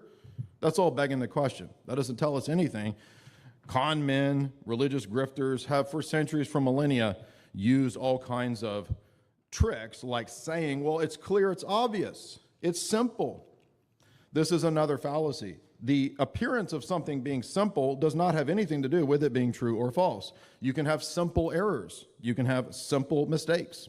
You can also have complex errors and complex mistakes. So the entire argument that the Bible is difficult for me, so therefore God is not in it and it's not true is a fallacy. It's stupid. It's silly. These are terrible arguments. Now, moving on, I want to get into the issue of the texts themselves. We have a lot of statements in the Quran itself. And again, remember, this is a person who, as far as I'm aware, does not believe in any of the traditions, any of the hadiths. So he's a Quran-only Muslim. That means that he believes, he's committed to the view that the Quran is a perfect revelation. Again, even though the Quran in many, many instances, many, many verses, doesn't actually identify exactly who the reference are, who the person is. Sometimes prophet is used, and it's just assumed that it's talking about Muhammad. Now, most of the Islamic world later on thought, well, you know what, we got to have some traditions because there is actually some unclear passages. For example, who is this prophet? Do we know that in every case prophet refers to Muhammad? Because sometimes there's passages that speak of Old Testament prophets. How do we know which one it's talking about? Now, you could say, well, the context tells you. Yeah, but again, this is begging the question because without an interpretive framework, we don't know that we have the right context even. So this whole idea that texts are self-authenticating, self-propelling, or something like that, this is a very old Protestant idea, and it's also a tradition, I think, that comes out of his whole religious ethos that the majority of his religious ethos rejects. Most of them do not believe that the Quran is clear. They actually need the hadiths. So if it's clear, then why are you the 0.01% minority against the rest of the Islamic world? Now, moving on, we have many passages in the Quran that speak of a view of the Old Testament, which is 100% contradictory to everything he said about the Old Testament. You notice he relegated it to the typical sort of liberal, higher critical perspective that this was just a time-bound revelation to a bunch of desert Jews, and they were, nasty individuals who just wanted real estate and this kind of stuff. Are you aware that in many passages in the first 10 surahs, the Quran itself backs up many of those Old Testament stories? So to undercut the entire history of the Jews, including the stories of David and the stories of Moses and others, would undercut the very thing that you said is a limited a limited Hebrew jingoistic religion.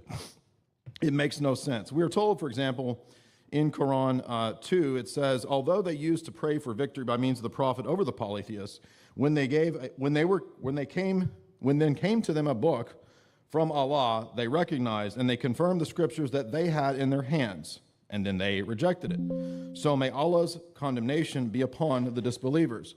This is speaking of the Jews. This is speaking of people in the ancient Old Testament times who had a revelation from God, but they rejected what they had in their hands. Nothing about a recension, nothing about revisions of the text. And the funny thing is, it's total projection because everything that he says about recensions of old text is literally the very thing he did in his opening statement. Again, refuting Protestants using higher criticism. We are told, for example, in Quran 2, and I want to go to this one because this is an important one, 75 to 79, this is the passage where we talk about supposedly Bible corruption, and this is used constantly. We're told over and over and over that, and he used it, of course, in his opening statement, that they distorted the texts. Well, it turns out when we actually read what it says, it does not say they distorted the text. It says that they heard the words and distorted the meaning. Now, we're told elsewhere the same corruption is by illiterate persons. I don't know about you, but I don't think illiterate people can corrupt a text. If you can't read, you can't corrupt it. You can corrupt what you heard, and that's what it says. Now, many of the early Islamic scholars of the first and second generations, I don't know if he accepts or rejects those people, probably not, but they had a very consistent position that Allah's word cannot be changed or corrupted. If God speaks, and if you think about the idea that some Muslims have of the tablet or the eternal Quran, it's no different really than having a version of the divine decree, right? If God speaks something, it cannot be undone, it can't be destroyed. The argument of the Quran in these passages is saying that it's possible for people to hear it and misunderstand it, but they cannot corrupt that text, in my view, or that Torah or that Injil. Now, I'm not saying that the Quran is true. I'm saying that the Quran, at this very point, which he tried to make a case for the Quran, is the very thing that refutes the Quran. There are many, many more passages that we have to get to. Let's look at, for example, in Quran 1094. Well, let's start with 289. Although they prayed for victory, we had the book within their hands, okay? So Allah gave this book. Remember, Allah's words cannot be changed, and that's also in the Quran. In 278 and 79, I'm going to read you the passage so that you can see. How much time do I have left? 8 minutes. Okay. Among those are the illiterate. They know nothing about the scripture except lies, so they wishfully speculate. Notice, the illiterate is the context. He didn't tell you that verse 78 says the illiterate. He just read the second verse after that, which says, they say and distort the scriptures that this is from Allah. But it's not people distorting the scriptures in terms of the text. It's the illiterate people distorting what they hear. We read in Quran 3:48, Allah will teach him writing, wisdom, Torah, and gospel, or Injil. Now, if Allah is the one that taught Torah, and Torah is what they had between their hands, if Isa had Torah in his hands, and that's what he was to learn from, then it can't be corrupted. Mary wondered, 3:47 and 48, my Lord, how can I have a child when no man has touched me? The angel replied, so will it be. Allah creates what he wills. When he decrees the matter, he says it is so. Allah will teach him writing and wisdom, Torah and gospel. So to say that Torah is corrupted, which is what he explicitly said about the Mosaic passages in the Old Testament, just literally reciting like Bart Ehrman level higher criticism, is to also deny his own book. So the people of the gospel in 547, judge by what Allah has revealed in it. Those who do not judge what Allah has revealed are truly the rebellious. Now, this is a passage that I would argue is, again, it's a little ambiguous. Let the people of the gospel, that is the Christians in 7th century here, judge what Allah has revealed in it. Is the gospel? Well, if it's the gospel, then I'm judging the new supposed revelation from Muhammad on the basis of what came before. How could I do that if it's all been corrupted? It would make no sense. But if what I'm judging is a revelation of the new revelation, that's the new revelation, so I judge the gospel by what's new, because again, this is indefinite here, then it refutes him because it's not clear. And thus we have to have some kind of interpretive matrix or network or framework or paradigm to understand all of these ambiguous phrases. And thus, it doesn't make sense to be a Quran-only Muslim because it is not, quote, perfectly explained as Quran 6:1, 14, and 15 claim about itself. Again, this alone is another contradiction. To his point, if the Quran is a perfect explanation, then why do 99.9% of the Islamic world believe in hadiths, whether it's the Sunni tradition or the Shia who have their own hadiths? So he's, again, totally misrepresenting his position as if he represents all Islam. Again, they almost all would call him a heretic.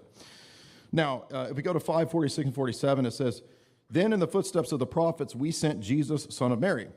Jesus confirmed the Torah revealed before him. So what a lot of these guys don't understand is that we possess today, and even the liberal scholars will admit this in the Christian tradition, in the Western tradition, we possess thousands of manuscripts from the 1st, 2nd, 3rd, 4th, and 5th centuries. There are various textual traditions, that's true. But we don't believe in sola scriptura, and most of his argumentation was actually premised on a position of sola scriptura. We actually believe that tradition is necessary, but being a Quran-only Muslim, you could see why he has a problem with the idea of tradition. He rejects his own traditions, which are also necessary, even in his own history. For us, the Bible is not a self-authenticating book. That doesn't make any sense. There's no such thing as that, nor does he possess that. In fact, what Jesus in his own day was supposed to confirm the teachings of Allah by was the Torah that Jesus had. Guess what? We have Torahs that exist before the 7th century. And the Torahs that we possess, in many of the textual traditions, are very similar or identical to the Jewish Torahs. Christians can still read a Jewish Torah and understand the messianic prophecies in them. Now, for him, none of this is possible because it's all been corrupted. But he has no epistemic measure to know what is the corrupted text and what are the non-corrupted texts. For example, many passages and stories in the Torah and in the historical books as well, and in David's Psalms, etc. They're repeated in the Quran. So there's all kinds of things that he's not aware of, apparently, that are in the Old Testament. I don't think he's actually read it, because he would know that if he had, that are also part of the Quranic tradition. So by him saying that the Quran, that the Old Testament is full of inexplicable, mysterious, pointless teachings which make no sense and can't be from God, he's undercut giant portions of the first 10 surahs of the Quran, which repeat those things. This is so crazy. We gave Jesus the gospel containing guidance and light, confirming what was revealed in Torah. Okay, that's at Jesus' time. And remember, the other passage says that what they have between their hands. So there's no way, if you believe the Quran, to say that what came before was all corrupted. Moving on. 932. They wish to extinguish Allah's light with their mouths, but Allah will not allow his light to be, Allah will only allow his light to be perfected, even to the dismay of the unbelievers. Oh, wait, except for all the light throughout the Old Testament, which Allah allowed to be corrupted, according to him. So the light of Allah himself, according to him, cannot be corrupted. 932. His whole opening statement was gigantic portions of Allah's revelation were corrupted. Makes no sense. Moving on. I want to talk about confusion between, how much time do I have? 2 minutes and 20 seconds. So let's move on. I'm going to skip over here to many of his claims. So first of all, he said, the fact that it's difficult shows that it can't be from God. That's a fallacy. It's called a psychological report. That's simply telling us something about you that you don't understand. It has absolutely nothing to do with whether it's true or false. So fallacy of psychological report. He says it's not God's revelation for all of mankind. I mean, again, total lack of familiarity with multiple passages. Matthew 28 says, Jesus says, go out, baptize the nations, and preach the gospel to them. Paul himself went on countless missionary journeys to spread the gospel. That's the entirety of the book of Acts. So the idea that Paul and Jesus are out of accord and they never taught a message for all of mankind is preposterous. In fact, countless prophecies in the Old Testament are about when the Messiah comes, the Gentiles will have the gospel and the covenant opened up to them. This is described explicitly in Luke 21, Matthew 24. So this idea is preposterous. He said all kinds of crazy stuff, like the Old Testament doesn't teach the afterlife or doesn't really talk about it. No, David says many times over, if I keep your law, I will dwell with you forever. He says about Jesus himself, a famous prophecy, Matthew 1:10. The prophecy is about Christ's eternal Melchizedekian priesthood. Sit at my right hand until I make your enemies your footstool. You are a priest forever, according to the order of Melchizedek. There are tons and tons of passages all throughout the Old Testament that teach eternal life, and that's precisely what Jesus argued to the Pharisees. So notice he made the Pharisee argument, or the Sadducee argument, I should say, that the Old Testament doesn't teach eternal life. And he hinges that argument on Abraham, who worshiped him in John 5 through 9 and believed in him. Abraham is not dead. Moses is not dead. They are alive to God. So this idea is preposterous. Jesus makes this very argument. Most of his arguments were also Marcionite arguments, the first heresy that the church dealt with, that there's an evil God of the Old Testament and a righteous God in the New Testament. No, there are many, many, many passages. In fact, most of the gospel citations that Jesus is having in the arguments with the Pharisees are the Old Testament showing continuity with the same God of the New Testament, that God is his Father. Notice that Allah is not the same God as Jesus' God either, because the Quran says Allah has no sons, he does not beget, he is not a father. Well, Jesus says countless times over throughout the Gospels that God is his Father, that Yahweh is his Father. In fact, Deuteronomy says many times over, God is a father to Israel. So this and I'll give you a chance to wrap up that last sentence. Last, I will just point out that when he said faith and works, that is another misunderstanding. The Orthodox position, as Paul says in Galatians 5:6, is that the only faith that saves is the one that works through love. So Paul and Jesus teach the same gospel. And time, thank you very much for that opening as well, Jay. We are going to jump into the open dialogue, gentlemen. So I do want to allow this to be organic and lively and at the same time within reason. Otherwise, I will have to jump in to moderate. And then, folks, I want to remind you in the audience, please do a favor, allow the debaters to do the debating. And with that, gentlemen, I've got the timer set for you. The next hour is yours for open dialogue. If it gets to where it's one-sided, can we get a timer back and forth at some point if that happens? Okay. Definitely. Go ahead, if you want to start. Okay, yeah. So the first thing I want to bring up is how do you reconcile the fact that in different parts of the Bible it teaches a completely different religion with a different emphasis? Yeah, again, that's a fallacy to assume that because there's three versions of a story, that there's three different authors. That was one of the fallacies I didn't get to. That's a non sequitur. I wasn't talking about different authors. I'm saying entirely You different. did say that. You argued that. No, the argument I'm making right now is a completely different religious framework when you read the Old and New Yes, Testament. simply not. What was that? It's simply not a different religious framework. That's your misunderstanding. All right. So what is the main emphasis of Jesus in the New Testament? There is not one main emphasis. In fact, even in the Beatitudes, which is probably the closest thing to that, he talks about all kinds of stuff. Okay, would you say the kingdom of heaven of Jesus is a primary emphasis of his, one of the many? It's one of the many, yeah. Okay. Is the kingdom of heaven a primary emphasis throughout the Old Testament? Throughout the Old Testament? Well, the Old Testament has a different focus, but it wouldn't follow from a different focus that it's a different religion.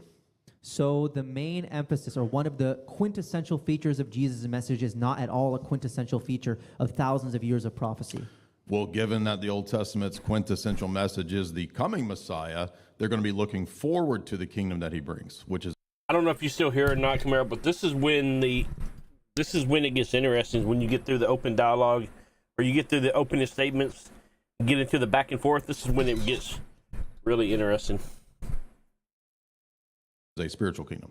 Right. So these are completely different religious frameworks. No, that's again, you haven't demonstrated that. If I pick up my Old Testament, I am not going to get this main emphasis here of the kingdom of heaven, storing up deeds in the hereafter. That's not what's going to come to me. But when I read the New Testament, that's the main message. These are different religions, man. On the contrary, most of the Psalms are actually about the life of the Messiah himself, his death, burial, and resurrection, and thus his kingdom. In fact, I cited to you one of the most famous, most cited Psalms in the New Testament, Psalm 110, which is about an eternal priesthood of the Son of God, like unto the priesthood of the Old Testament, which is a type fulfillment relationship. So the fact that you don't understand types is not an argument against the religion of Orthodox Christianity.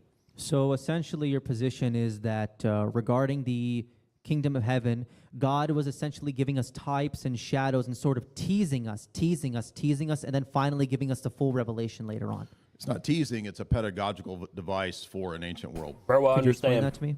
Yeah, pedagogy means teaching. So it's a teaching device for people who, at that time, were engaged in a lot of warfare. They were dealing with intense pagan religions. I like a lot more political talk so God stuff than I spoke to them do in ways religious. that they could understand. We call it an anthropomorphic move. So, for example, God allows the Old Testament Jews to have, for a time period, a temple with animal sacrifices as a way to combat human sacrifice around them, but that was a temporal thing. Did you know that David himself in the Psalms, in Psalm 50 or 51, depending upon which Bible, even himself says that God doesn't ultimately desire goats and bulls. So there's a temporal significance to those, and the entire book of Hebrews lines up with what David says in Psalm 50/51 about it being a type fulfillment. Okay, so I'm actually genuinely curious about this. So we see in the New Testament, again, there's a major emphasis on the kingdom of heaven. This major emphasis is not there in the Old Testament. At what point would you say a religious framework is not a continuation, but a usurpation of something? It's a changing of the doctrine. When would you say that would happen? Well, again, this is based on a equivocation, because something might be able to change or be abrogated even in your own religion, which doesn't count as a different religion. You think Allah abrogated things, but you don't think that necessitates a different religion. So I don't see why that would be a problem for me in my religion to say that when the Messiah comes, if he instituted temporal laws, he decides that those are then fulfilled. Because our view is that Jesus gave the Torah, Jesus gave the law at Mount Sinai. So, for example, circumcision, it didn't exist before Abraham. But you were talking about works of the law and how to be justified. The whole reason Paul says that men are justified by faith apart from the works of the law is that he's using examples of people like Abraham who were righteous before they were circumcised. It's not saying that you don't do any works, because in Galatians 5 he says you have to be doing faith working through love to be saved. So the works of the law are not any works.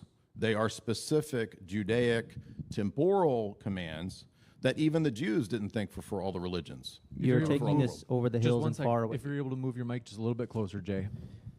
Okay, yeah. I'm just giving you the explanation. No, so, okay, my position is this, that if a new message that comes later on is emphasizing something that is hardly even emphasized in the old one, that is a transformation. That is not a continuation, that's a transformation. Because then you could actually say that about anything. I could take a Guru Granth Sahib, or I could take a Bhagavad Gita, and I could staple it to the end of a Bible and say that's a continuation. But at what point does it become a usurpation? I would say when the emphasis changes. I understand your argument, but the problem is that you're misunderstanding how Christological the Old Testament actually is. Again, for example, for us, Genesis 12, 15, 17, 22, these are all the covenants that God makes with Abraham.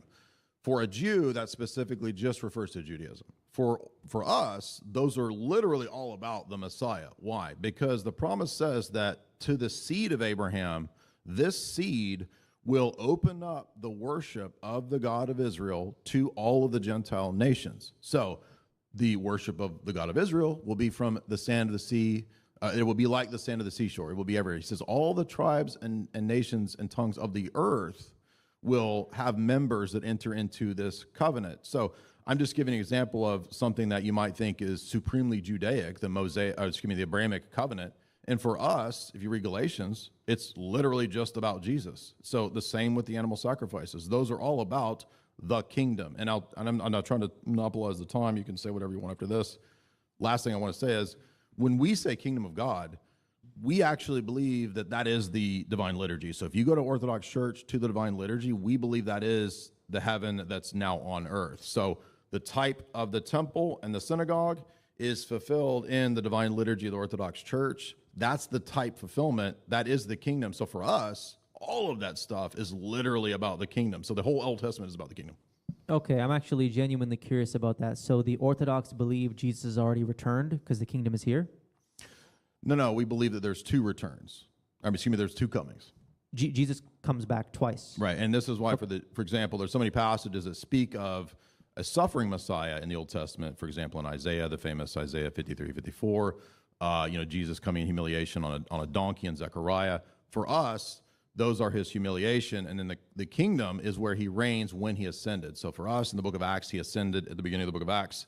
And as we said, Psalm 110, sit at my right hand until I make your enemies your footstool. David says, since David died, it has to be about the son of David. David wasn't a priest after the order of Melchizedek. The only person who could fit that bill is the Messiah. So he reigns in his church, which is his kingdom. I'll give you one last passage. Daniel 2 says that when the Messiah is born, this is a famous messianic prophecy even according to the Jews, the empire or the kingdom under which that Messiah is born will eventually permeate and convert that entire kingdom to his kingdom. So this is a famous messianic, even Jews think this is a messianic passage.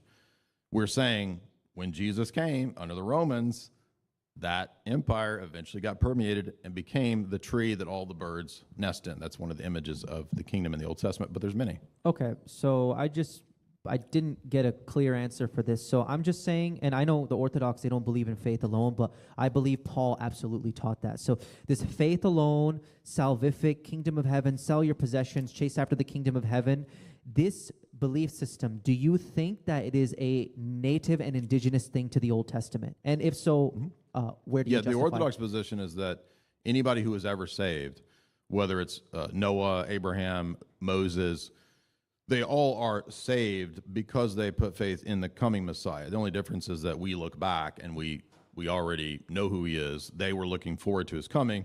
And certainly we would say that Isaiah... Could you repeat that? Sorry. So they looked forward to his coming, and that was the how they received salvation? They looked forward to him, but they actually directly knew him. For example, we believe in God appearing in many of these theophanies. And since God the Father, according to Jesus in John 5, is never seen, no one has seen God the Father at any time, he says to the Pharisees, then the only appearing or face that could have been seen is the Son of God, who was there eating with Abraham, who was there eating with Moses on top of the mountain in Exodus. And thus the theophanies, these are just one of dozens of examples. We believe that's actually Jesus. And you can see this, for example, Justin Martyr, when he debates with Trypho the Jew in 150, he's making all these same arguments that we make, that the Old Testament itself teaches that it was actually Jesus that was present in all these situations because it's in the Gospel of John many times over. Okay, so bringing this back to the point, I want so like they're saved by okay. Jesus. What I'm saying is they're saved because they knew Jesus.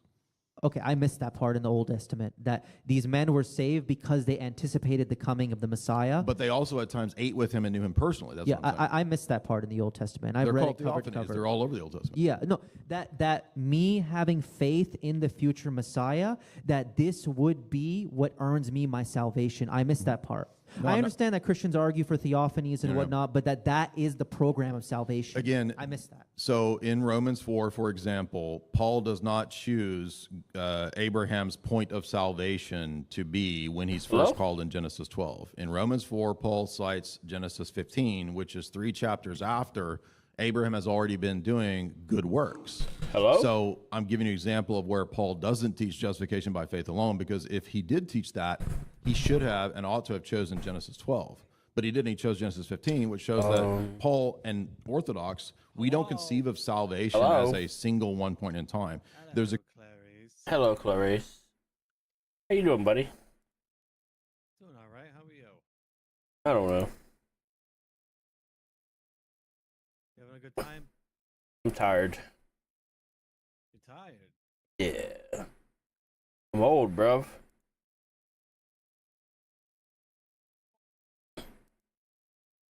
What the hell you doing? Playing games. Without People in the head. without inviting me? What kind of bullshit? I'm in an arcade. Some bullshit. What up, Clay? How you doing?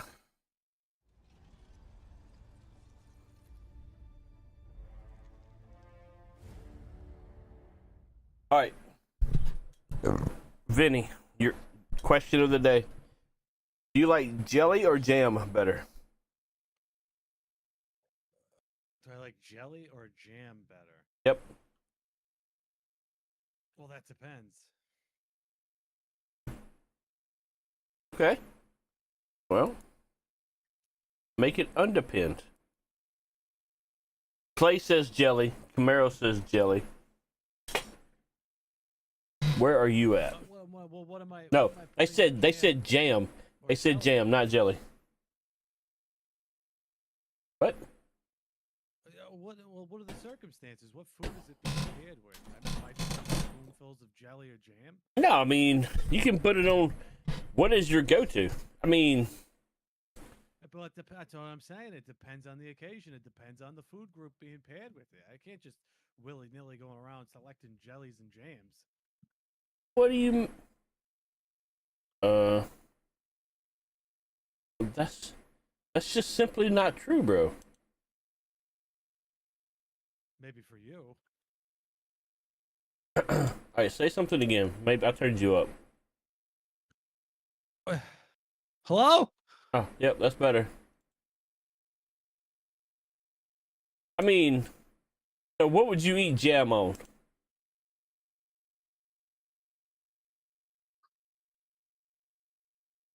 Probably a box.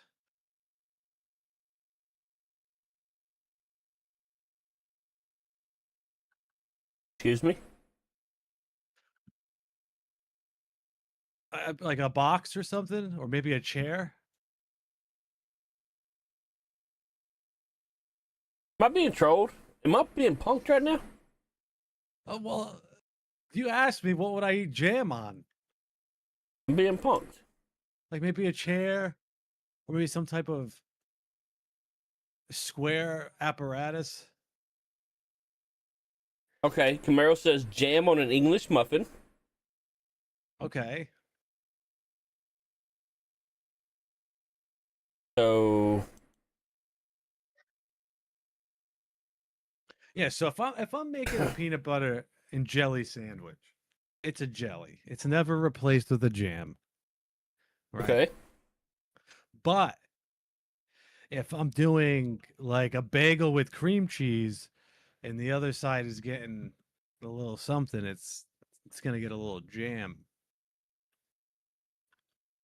Okay. What about a Okay. biscuit? What about a biscuit? The biscuits don't get any jam or jelly. So you're a communist. Eh, What's wrong with the biscuit love with the jelly or jam? That's just I don't think it's a jelly or jam. I don't think that's what you should be doing with a biscuit. Biscuits get gravy, you know.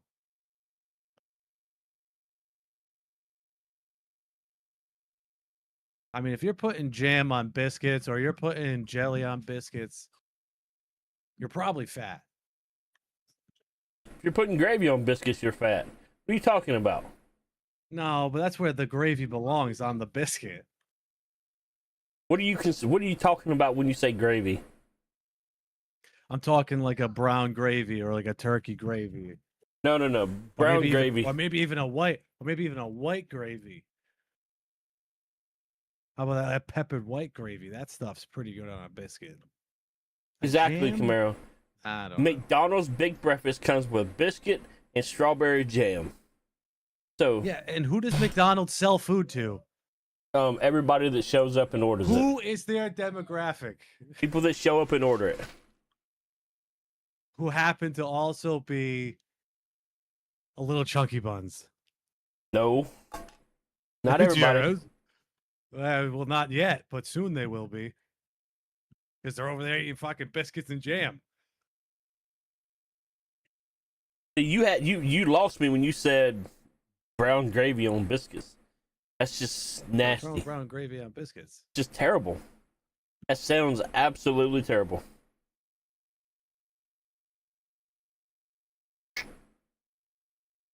Yep, it sounds terrible.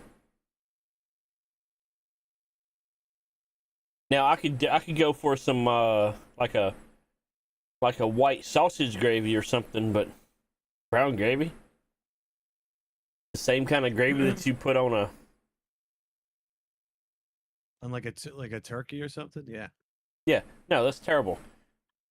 You might as well just throw the whole biscuits out. Throw all the biscuits out. Why? Why? Because I don't want turkey gravy, brown freaking gravy on my biscuits. I don't know. I don't think you're thinking it through. I'm thinking it through. I'm a career eater. I know what the hell I'm talking about. Oh, a career eater. You know what we call those? Yeah, we call them career eaters. I don't know why you see you hurt Camaro's feelings. You called him fat. Camaro knows who he is.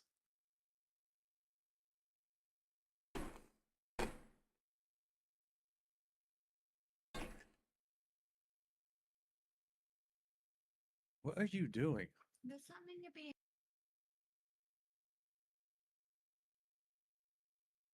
All right, the next question, a part of that, was strawberry or grape?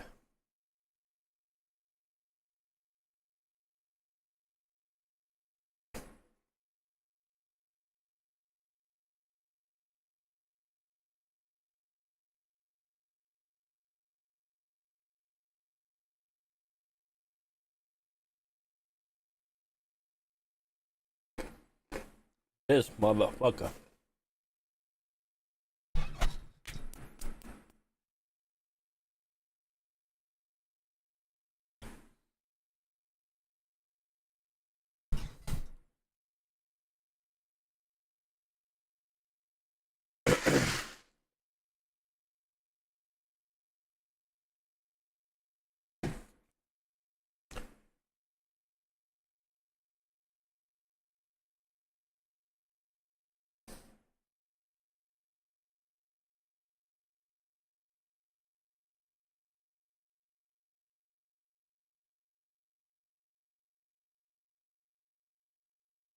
All right, I'm back.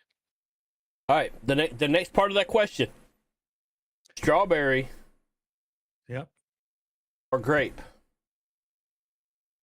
For what?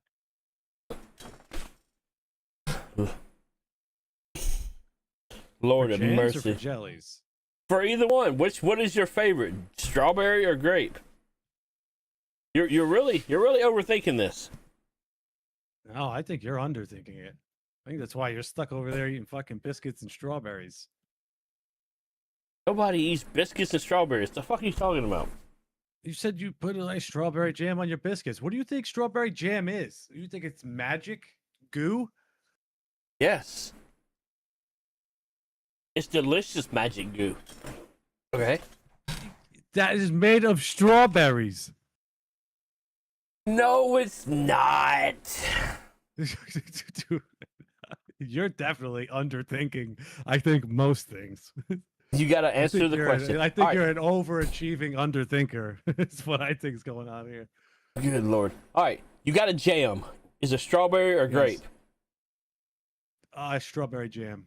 Wasn't that complicated. All right. You got a jelly. Is it strawberry or grape? It's a grape jelly. See, now you're asking the hard-hitting questions. Yeah, We're getting Vinny. down to brass ass. Vinny, that's like saying hamburgers made out of cows. It's ridiculous. It's an absolute ridiculous statement. Would you get out of this so I can join you? No. Needs you. We lost the second round, so we got to win the third. Oh my God. I'm warming up, dude. I'm warming up. Let me warm up. I got my new mic. I got my new mouse. How much? Just out of curiosity, just inquiring minds, me want to know how much have you drank today with your golfing? I didn't drink anything. I haven't had a drink in 7 weeks today. So that's crazy. You just struggling from the heat that much? No. What are you talking about? I don't know. You sound a little out of it. I sound out of it. Yeah. Are you okay? You having a stroke over there? I don't know. I think. Are you okay? What? Where am I? Who are you? I put out a video the other day that they asked why I would vote for a 34 count felon. And I said because I didn't want a woman president. And the amount of comments and hate that I got off of that video is wild. You don't say. Oh yeah. People absolutely hated it. And I said, if Trump ran again in 28 against another woman, I would vote for him again because I don't want a woman president. Oh my God, people were so mad.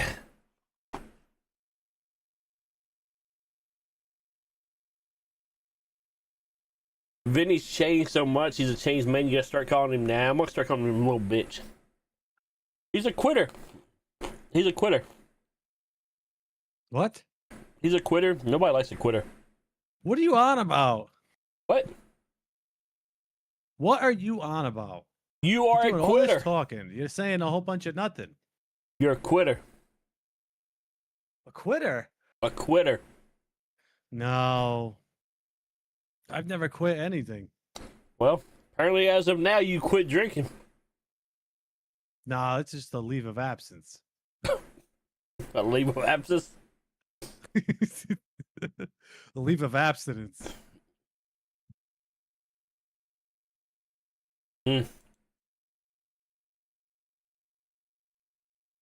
He's on the FMLA? Yeah, he's on leave. Yep. He's on family medical leave.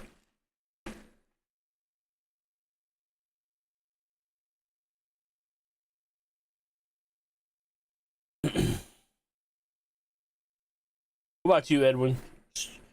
Jelly or jam?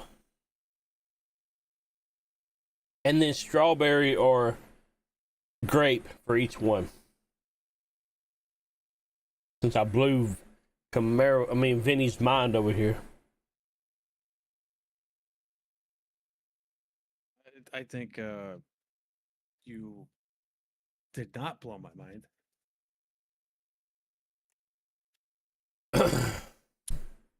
You've let me down is what you did. So either is fine. Grape is usually a go-to. Okay. Let's see.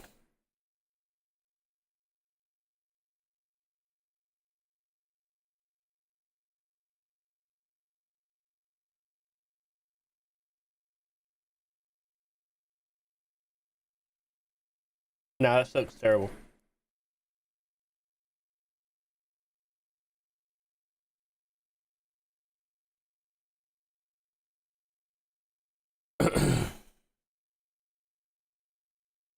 No, I refuse. We're not doing brown gravy on no damn biscuits. That's that Yankee biscuits and gravy, and I'm not doing it. Oh yeah. You gotta put your strawberries on it. No, it's if you're gonna do biscuits and gravy, it's gotta be a It gotta white be the- sausage gravy Oh, it's gotta be white. because it's better. It's the superior gravy.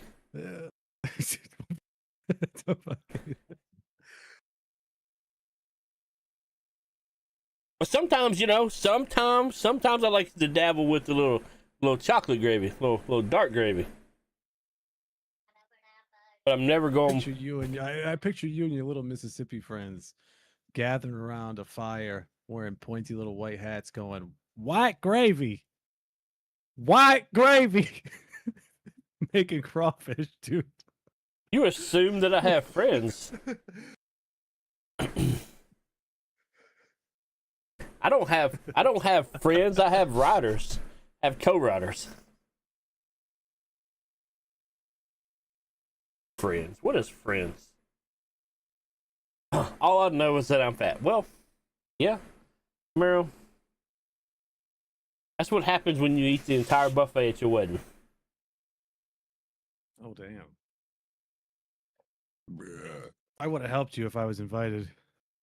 Yeah. See, he would have I helped. wouldn't have left you alone out there eating the whole buffet by yourself. I would have helped you eat your way out of that situation. That guy in my ears said he would have helped had he been invited. But since he wasn't invited, you're on your own. What's the matter? You can't hear me? Yeah, he can hear you. All right.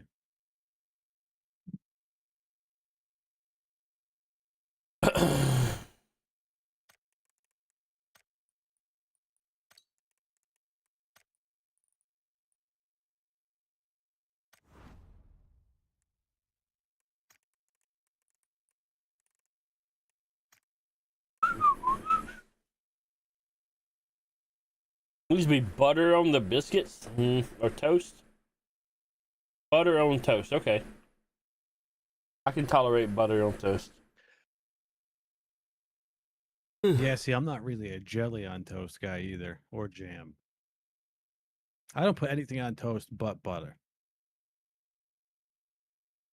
Maybe some beans. Beans? What are you, British? Yeah, some beans. I guess I must have a little bit of a. Are you a Brit now? Hey, look. What is their meal? What is their dinner?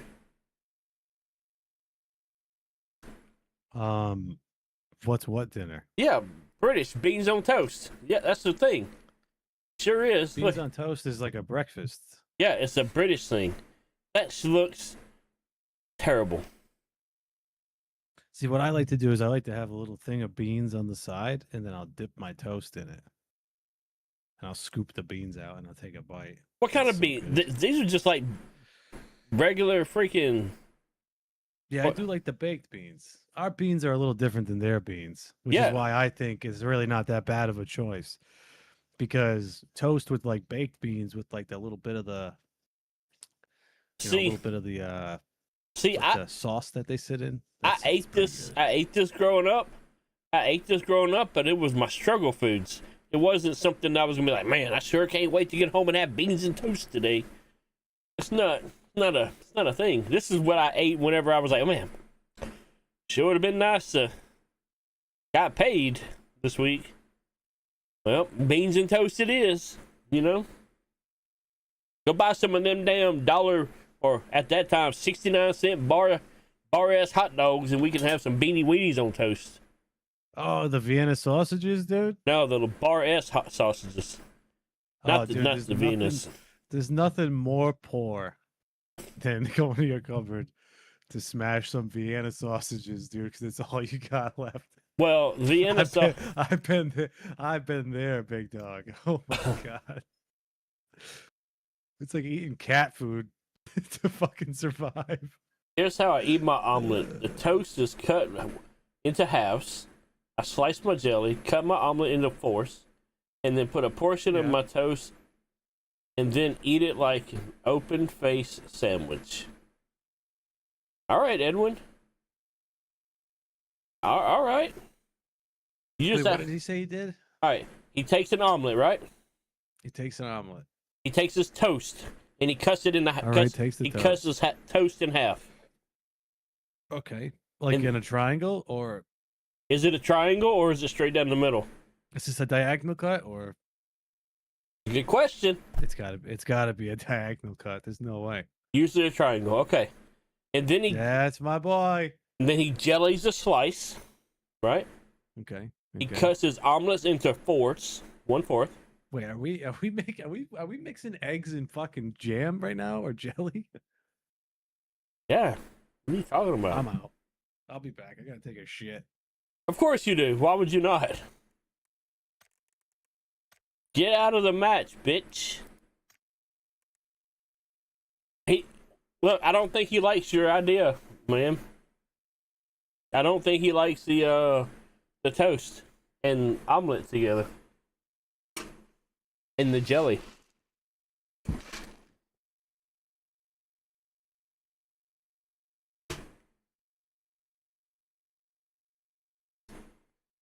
He would try it, but he's from New England, so he's not going to. He's a hater, bro. I don't even know where you're from, but I'm assuming you're not from New England. And if you are, you're a damn Yankee. I mean, you're still a Yankee then. You're from Minnesota. Minnesota, eh?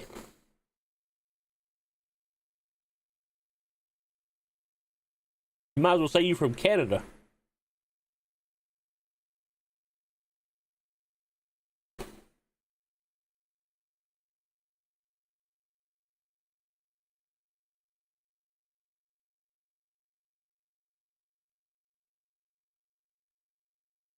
I just want to say the South will rise again. The South will rise again.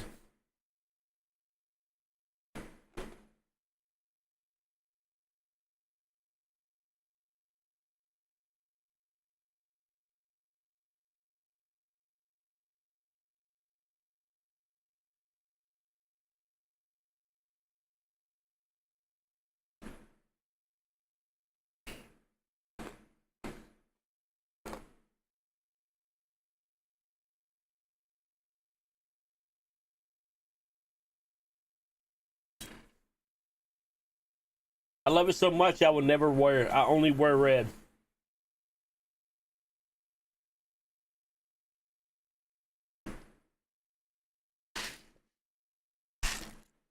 You see me in blue, that's an imposter. It's an imposter. How close am I to I-35?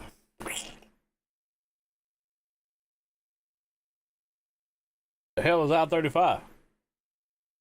That should tell you anything.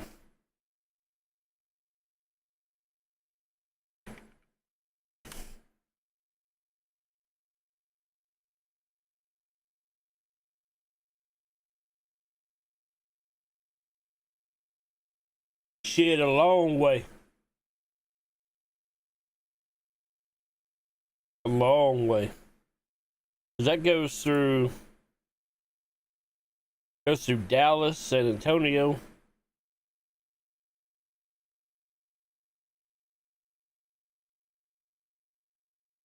I'm a long way from there.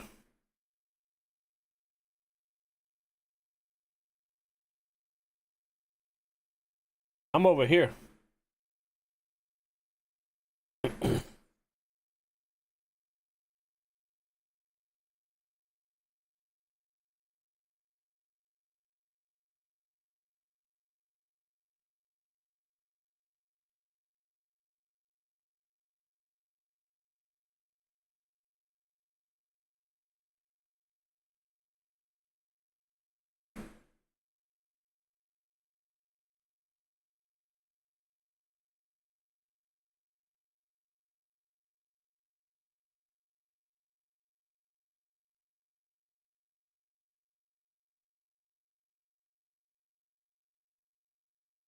Bro, I've never been in Texas. I don't live in Texas. I go to Texas I go to Texas sometimes, but I don't live there.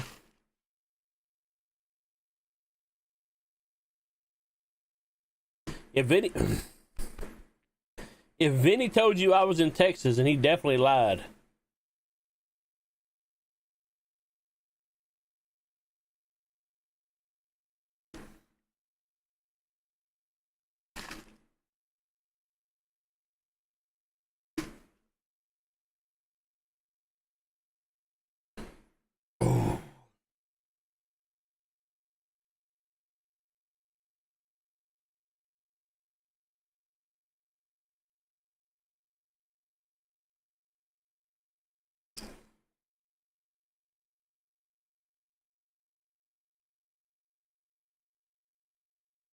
I would drive that though.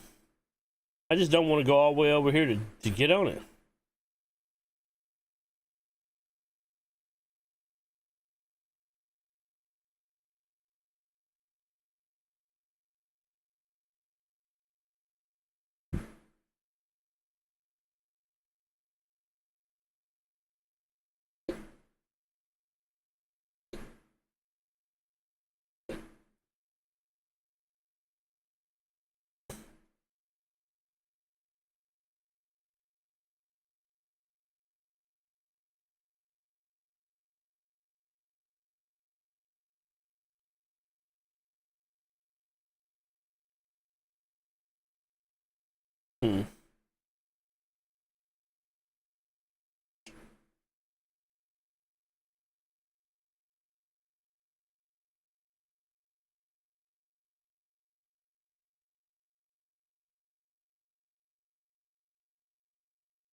It's a very colorful building.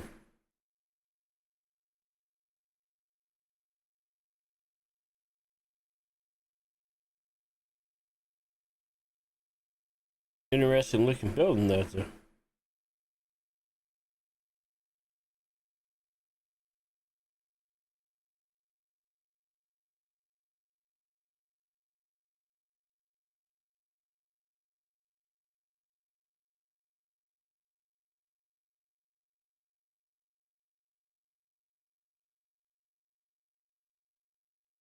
Where the hell did I end up?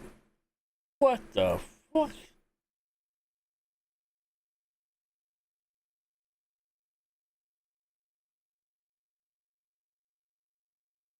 Bro, there's so many people here. What the hell is this? Ah!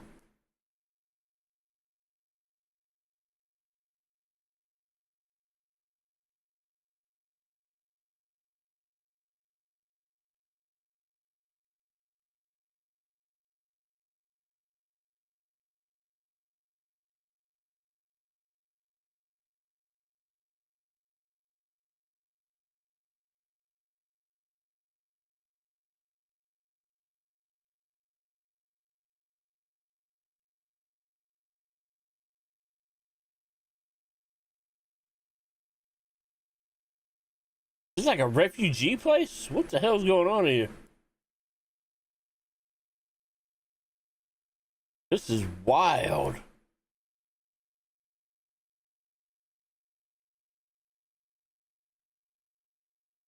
The hell was that at? Here? Nope.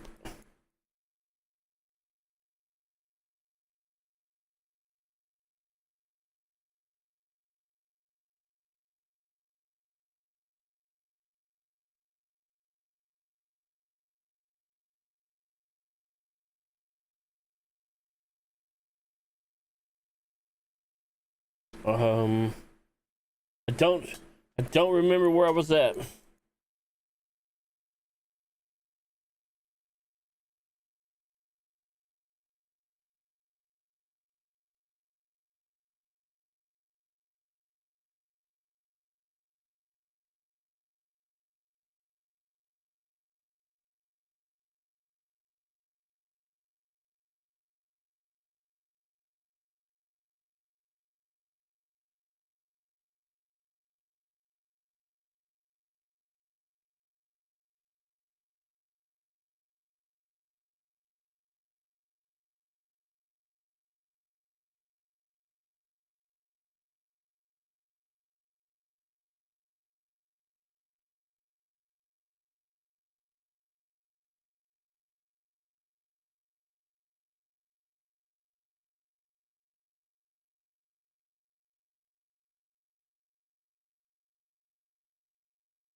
No, this is in Iran. Okay.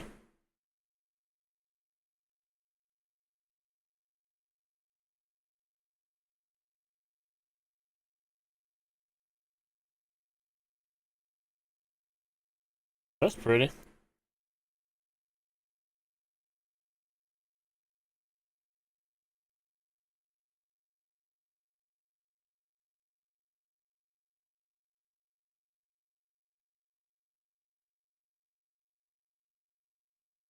All right, where was that at? Where was that at a while ago? Let's look.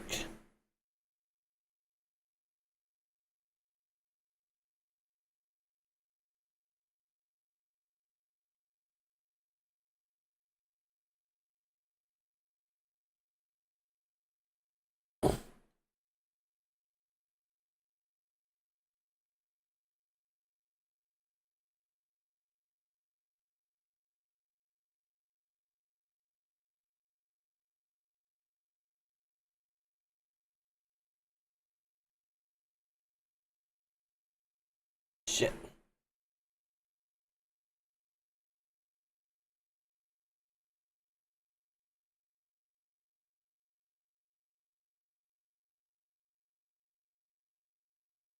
Um.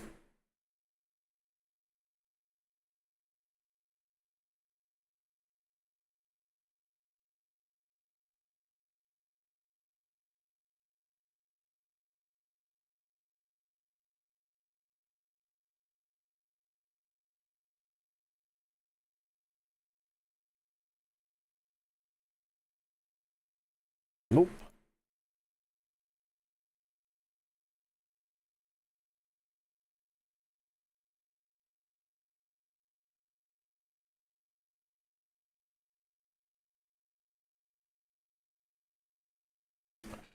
I mean, maybe I was in Minnesota.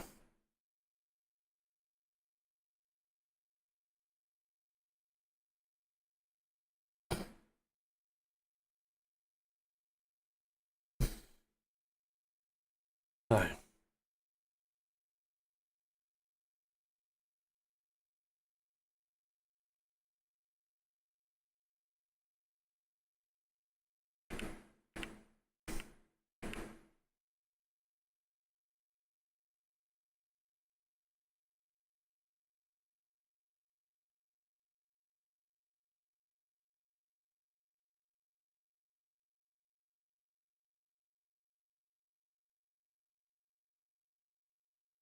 All right, I'm back.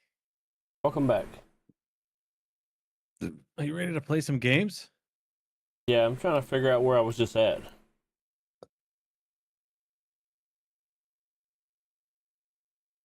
Over here.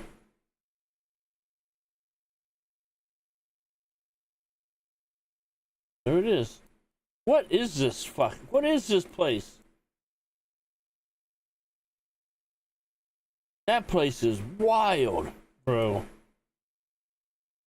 Place is that? Look at pull my stream up on YouTube or whatever it is right now. Just real quick. So you can see what I'm talking about. Or hell, I can share it with you in Discord. I don't care. Up to you. Okay.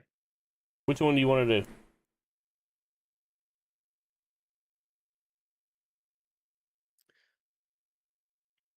Which one do I want to do? What? You want to see? You want me to pull it up in Discord, or do you want to look at it on the? Oh, I'm already watching you on Twitch. Oh, look at I this. have you muted though. Look at this Like, place, I dude. have Twitch muted. Okay.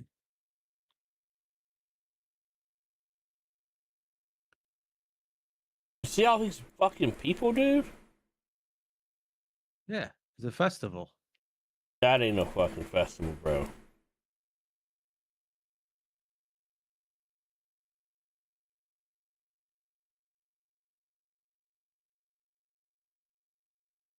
What are you talking about? There's Coachella. Coachella in fucking Pakistan. Is this Pakistan? Yeah. What are you doing spying on the Pakistanis? Bro, I was just traveling around. Being a fucking weirdo over here. What are you doing? I was just traveling around, just seeing different parts of the world like I always do. And I ended up in that place in Pakistan. Look at this. What is going on here? It looks like Bro, there's some meat of some kind right there. Putting a water, like they're doing some type of irrigation. Is that a dead animal? What is going on here? I'm trying to investigate, and I don't really know. That's a pile. That's a pile of orange. Pile of oranges? I don't know where they get just oranges. orange. I don't know where they get oranges here. I didn't say oranges. Oh. Like the fruit. That's just a pile of orange. Bro, look, and there are no women here. It's all males. Maybe well, there's one right there. Well, maybe I don't know. That looks like that's not a woman. This is all. Oh, there's one. I wonder where this motherfucker's going. He's going in a hurry though. He's in a sprint. Look at there. Yeah. That's the one that just randomly explodes.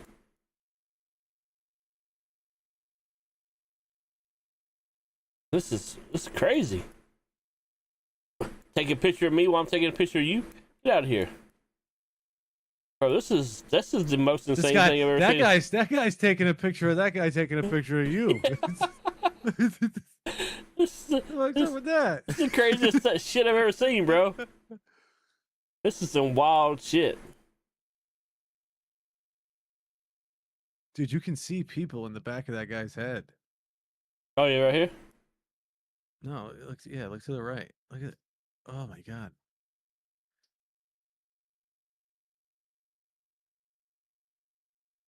What do we... I'm not What? sure if this picture's 100% accurate. What? Soon. We're going to start fantasy football soon. Oh, Lord, that was wild. Oh, you're in a match still. Not a match.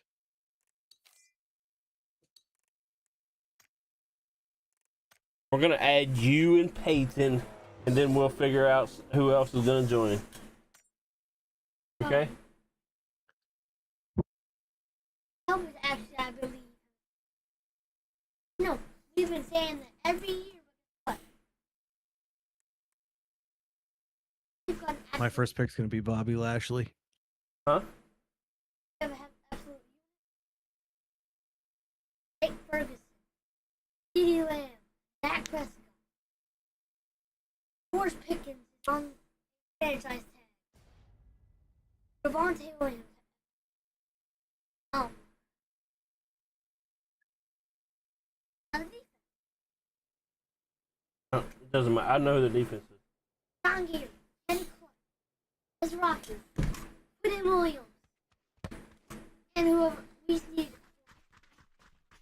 We got it.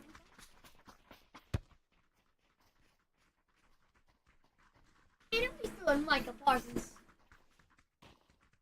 If we still in Micah. No, we don't need Micah. Get Bro, out of you here. want to play World of Warcraft with me? No.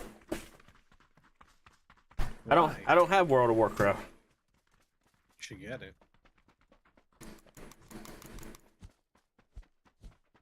Come on, can play World of Warcraft. I'm not a World of Warcraft person. I don't like those style games. I'm a lame. I'm a lamer. What do you mean you like playing those games? No, I don't. What do you mean? What are you talking about? You play like like grindy level up games. What is that? That one game you play? Ooh. Edwin said he's still waiting on you to play World of Warcraft with him. He's never on. You're never on, Edwin. You're never on. Don't blame me. Blame you. Something like that. Does your son want to play World of Warcraft? No. He doesn't. Oh my god. He plays. Oh, you're going far side. Yeah, I'm going far side. You got two on you over there, then. Yeah, I'm fine. He's got one on you. He landed. This old gangster gat. Other side.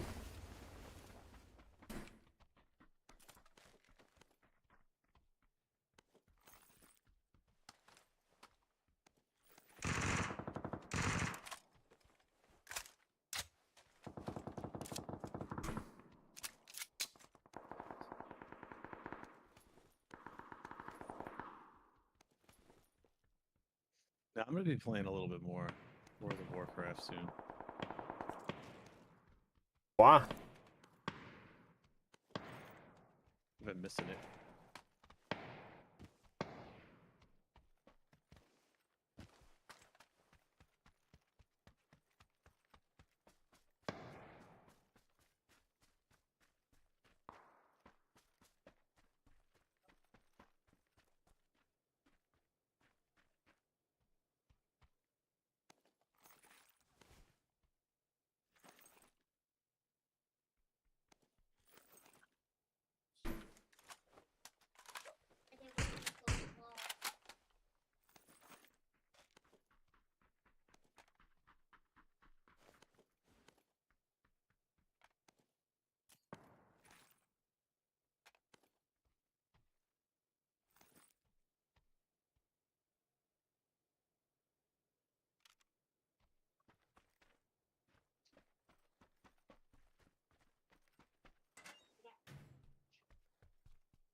Scared me, bud. Did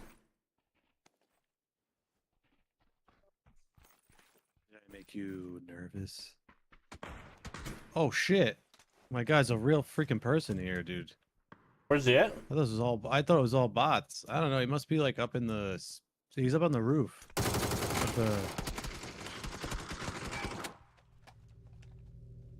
Oh, I got blue zoned.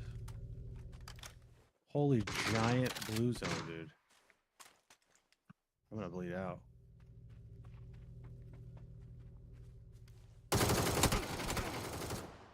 Nice. Oh my god, no way, dude. You're insane. You're insane at this game, dude. An accident, bub.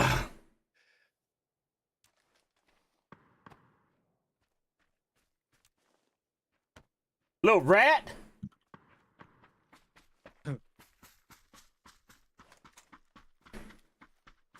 Sure, I'm glad he pushed, because I would have never done it if he wouldn't have pushed.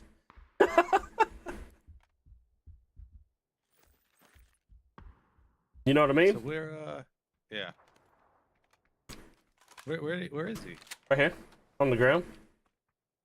Oh, he was a solo. Okay. Yep. He jumped out of the Maybe building. He was the teammate to the guy that I. Hold on a second here. Hold up. Wait a minute. Oh yeah, no, the guy I killed was team 26. He was team 14.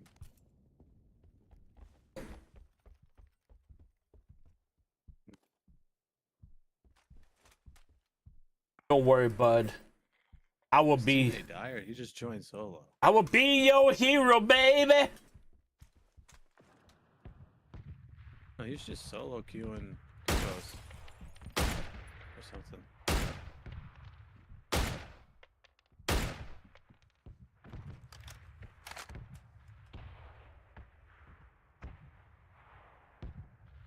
Yep, oh my god. Oh my god.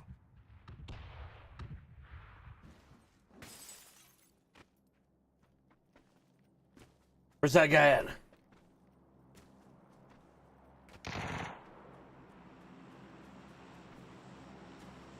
Good.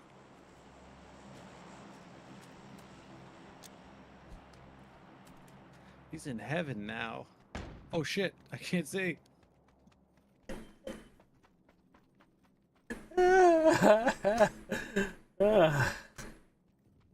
You're welcome. You're welcome.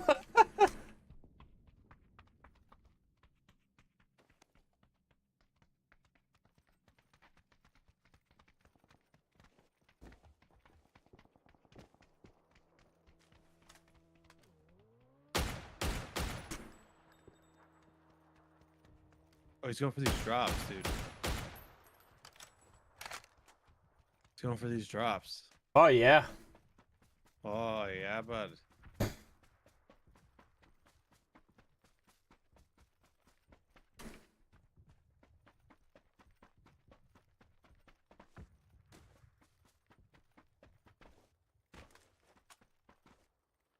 Oh, there they go. One was wicked hurt. Oh, there's actually two teams there, I think.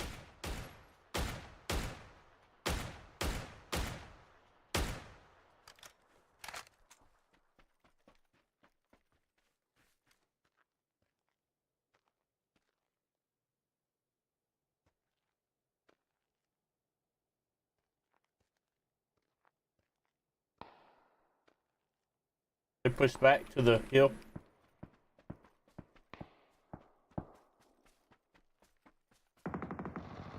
Damn, dude, this guy just knew I was running this way? It's kind of a random fucking spot to check, dude, after we're shooting you from the fucking hill way over there. This guy's a sussy buns, bro.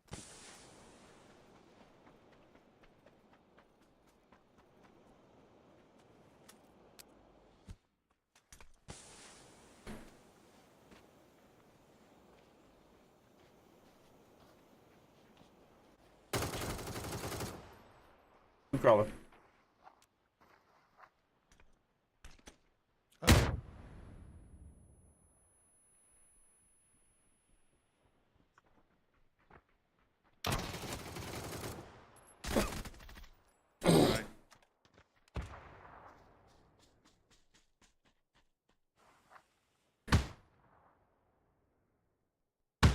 We're getting pushed again.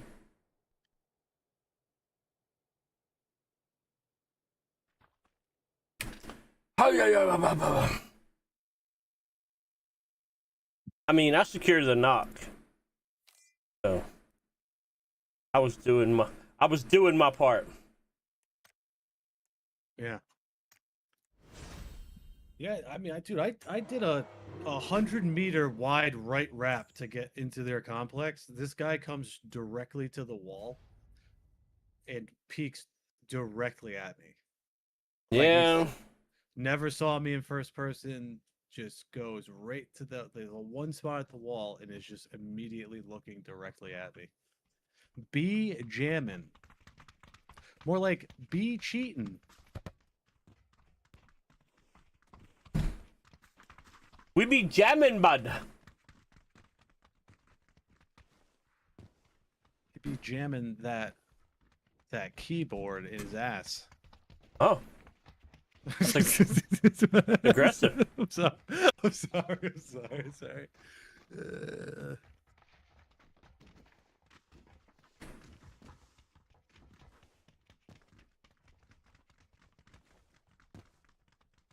The Telos, man. The Telos. What's a Telos? What? So what's a Telos? It's a, this is a thing, so it ought to be done. A what? It is a thing, so it ought to be done. So, like, so this is a keyboard, so it ought to be used for a computer. Oh. You know what I'm saying? Yeah. So, the debate that I watched the other night took a wild turn because the other guy said you can't have an is and an ought at the same time. They contradict each other. Just because something is doesn't mean it ought to be used for that, right? And the other guy kept arguing that it must always be that way. He goes, okay, well, if I walk into a room and a girl is spread eagle on the bed, I ought to F her, right? Because if she's there, it goes there. I ought to do it. Dude, well, he couldn't contain himself.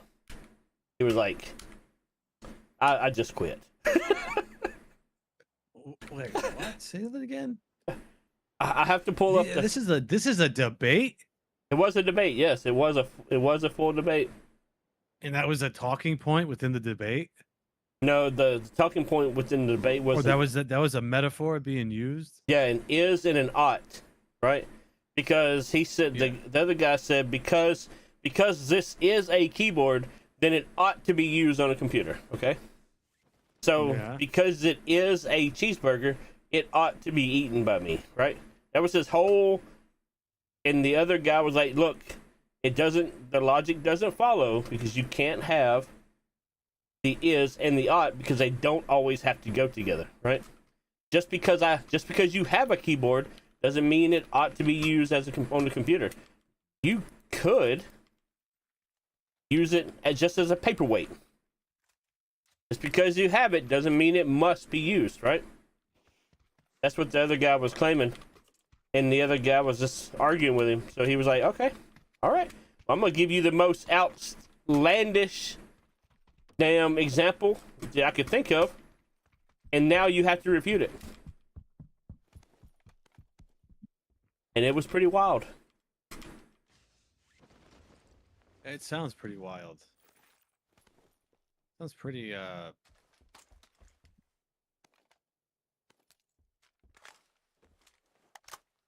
Now, what are they just debating just to debate? Or are these people like no, these debating to be elected for something? No. They're debating to debate. These are professional debaters. Professional might be a loose term. No, they are. It's on the modern day debate channel. People pay to go watch them debate. They debate all over the world. They're professional debaters, bro. Just because they're listed as professional doesn't mean they ought to be doing it. Okay. I mean, you can. I guess just throwing that out there. I mean, you can make that case, but they make a lot of money doing it.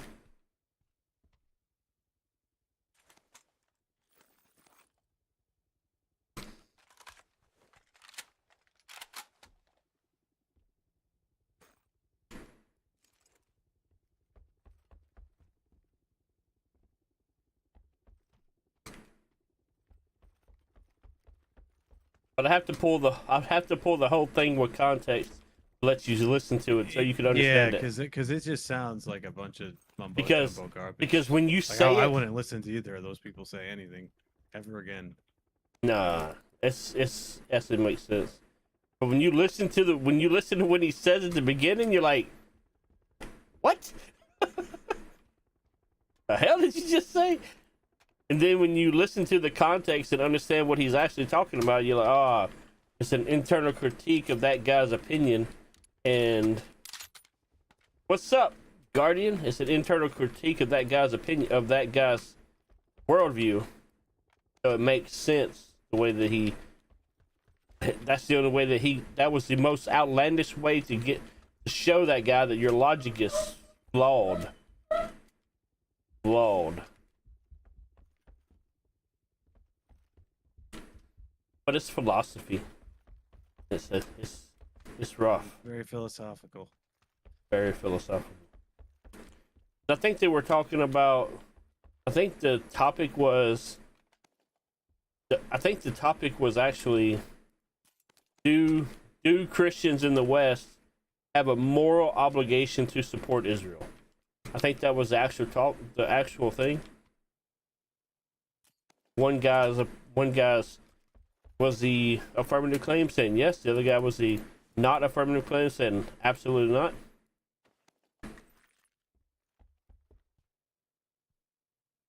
Did nobody come here with us? I don't think so.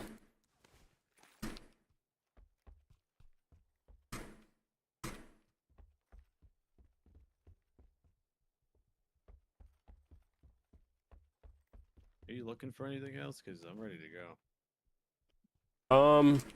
Just the scope. Okay. I have a 4. That's all I got though.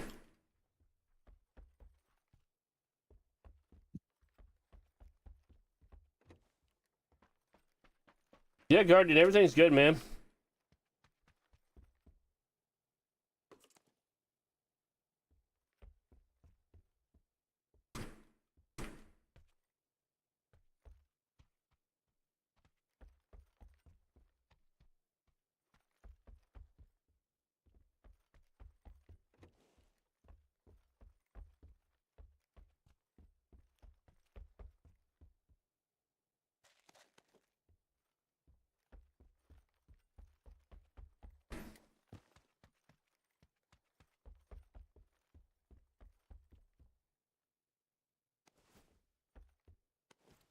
Are you missing? Do you need anything? No. Just looking for a scope for you at this point. So nice of you.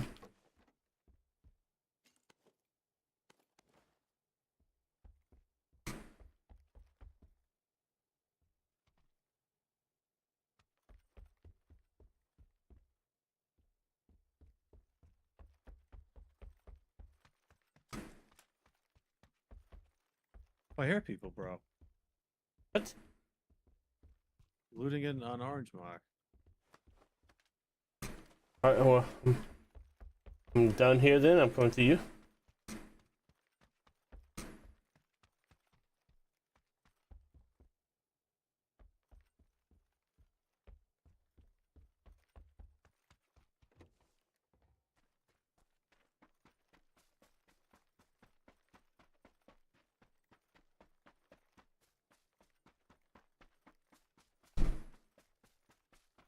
Nice.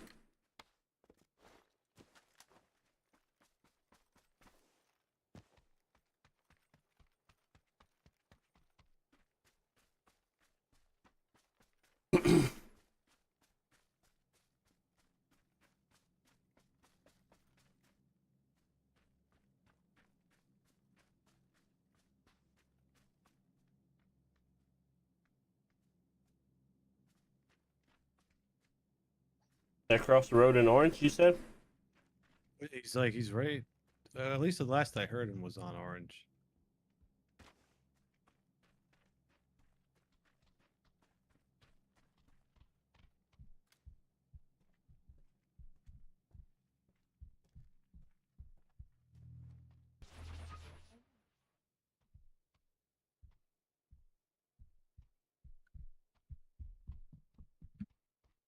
could have kept moving now at this point. I don't know. This is all open here, though.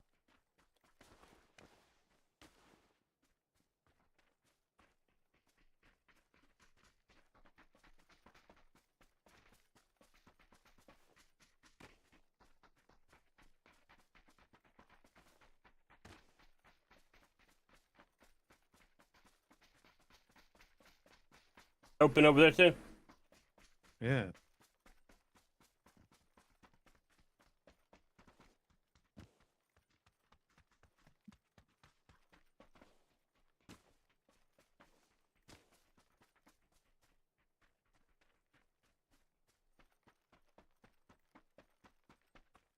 There's a buggy up here.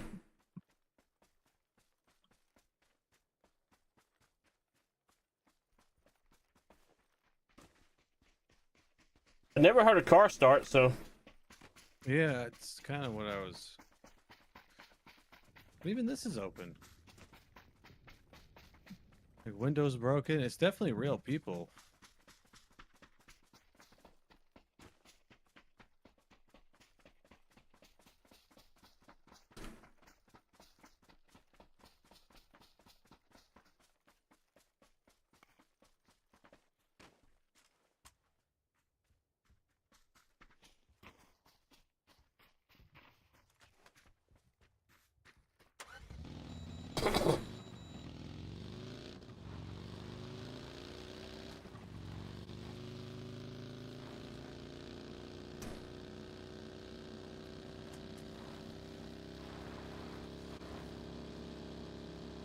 You want to get this UAS so we can get out of the meat seat?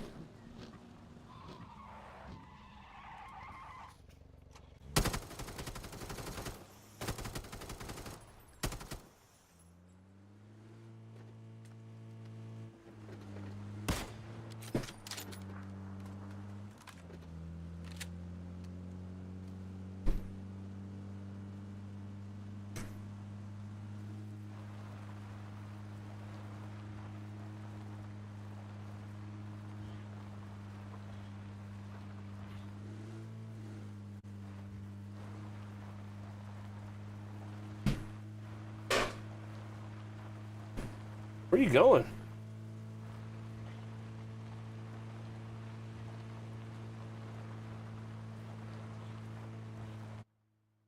You're going the long way around.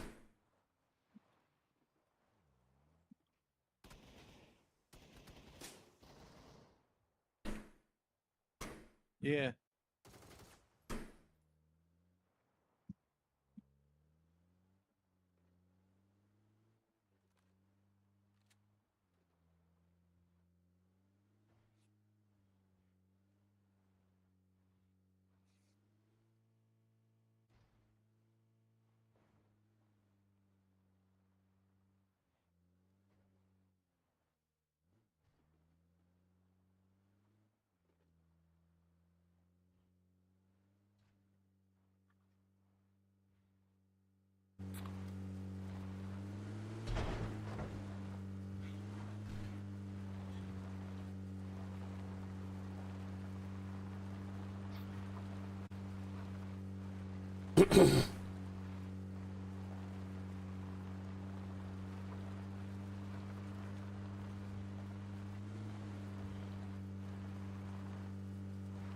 Right in front of us.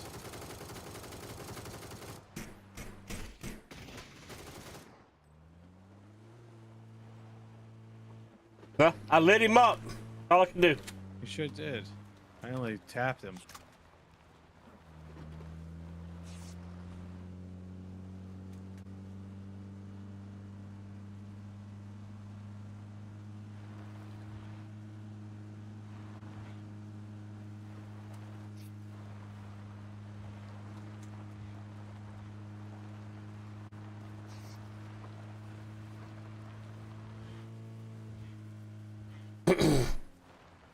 We're going in the Yaz.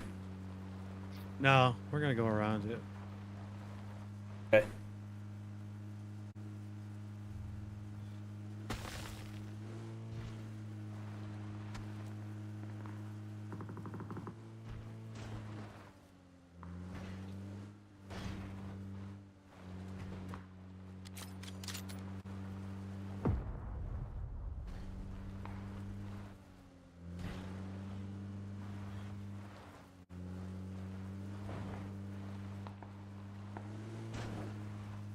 There's a glider.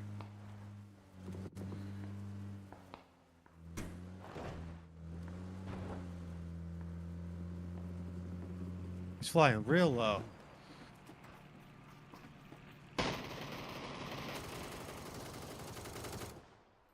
We go chase those motherfuckers. There's people right above us. I need to get back in the vehicle, my friends.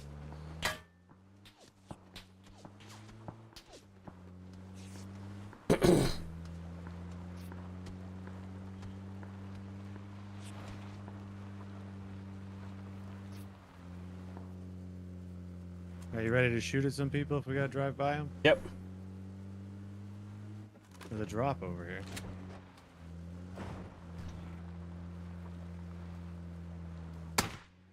God They're on the damn. drop. God damn it, dude. I'm sorry.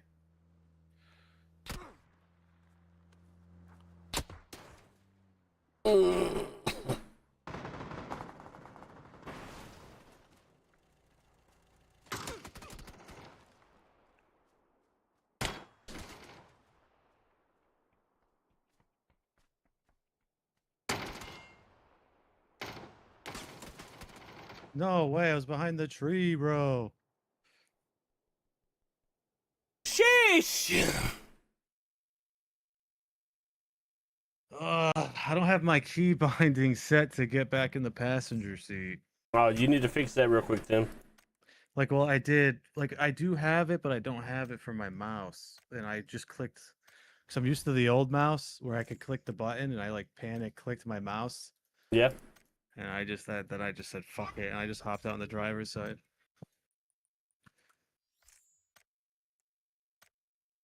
BRB. Thanks, Guardian.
All right, Guardian.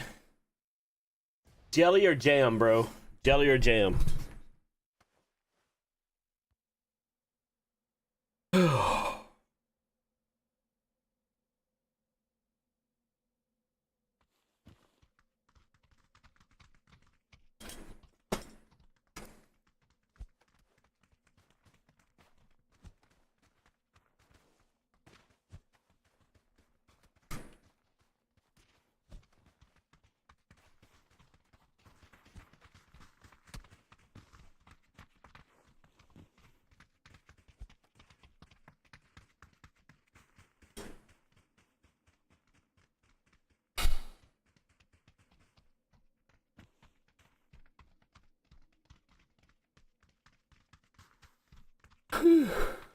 Yeah.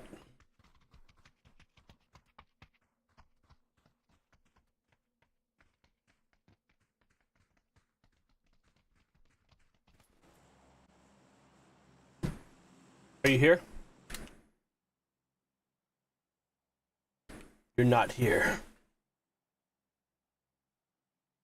Preferred jelly. Okay.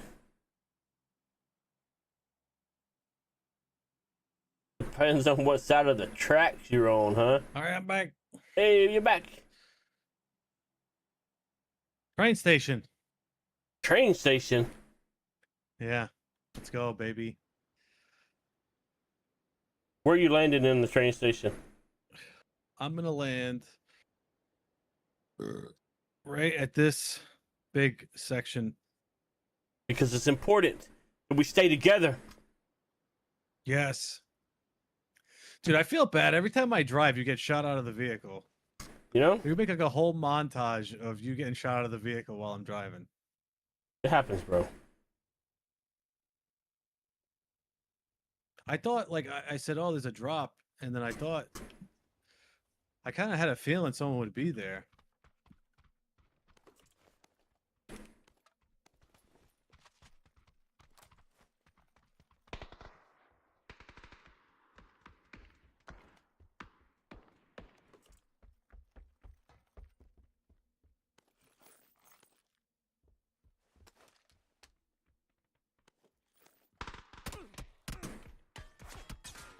Oh my God. He's in there, the train car. One right here as well. Yeah.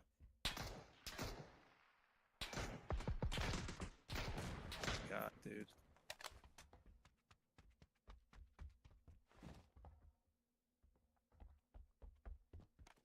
It's starting to look that way for me too. I only landed in the train one time. And train station one time and I died. So not looking good for the home team. Every time I get into a car I die. Well, yeah. There's that too. That seems to be a thing, especially when Vinny's driving. When Vinny's driving, there's no hold bars on trains.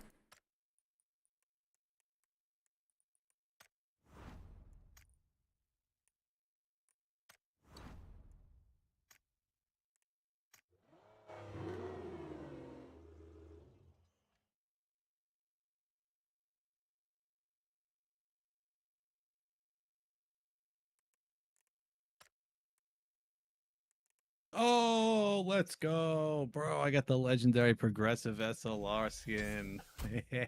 Nice. Yes. Equip. Which one is that? Looking. Oh, the pretend prototype? Yeah. I like it. I like it a lot. So now all you need to do is buy that outfit. Which one did you get? I got the red one. The red one? Why is there two? Yeah, there's two different ones. Yeah. It looks like. Let me see more.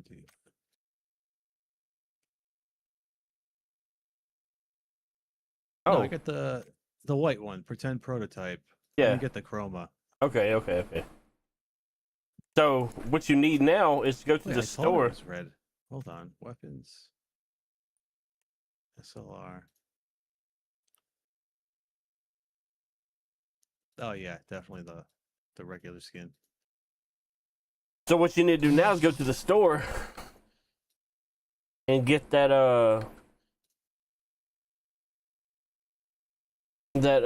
Captain Cardboard or the Mega Menace Machine outfit.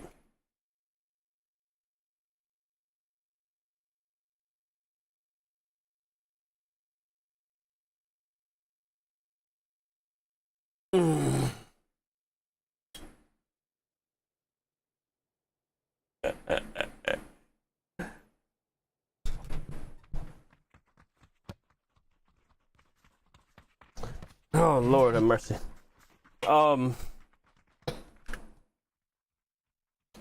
Guardian?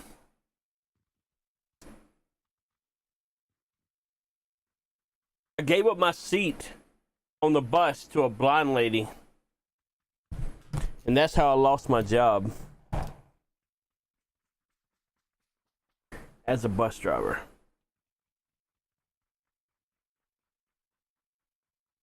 This is wild. I didn't know that. I didn't know this, Vinny.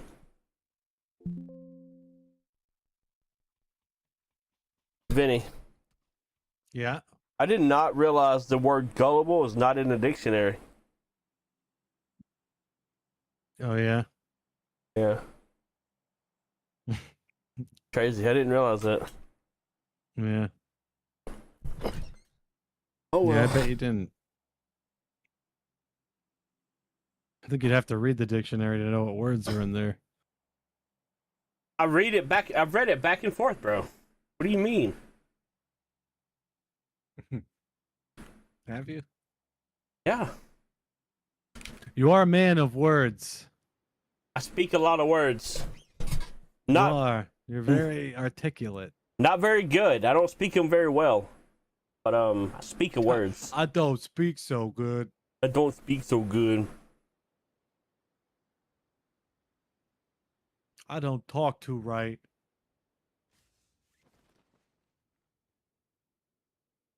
Good Lord. The Lord is good. Are you landing on the far side? You're Far side, you're baby. killing me, bro. I'm not killing you. Your mark is never where you land.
Oh shit!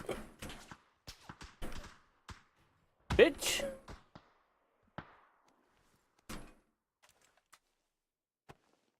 I got shot in the side. Yeah.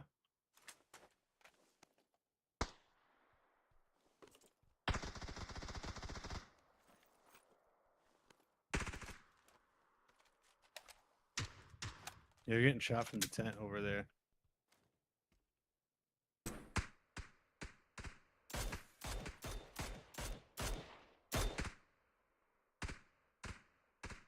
Hit twice here.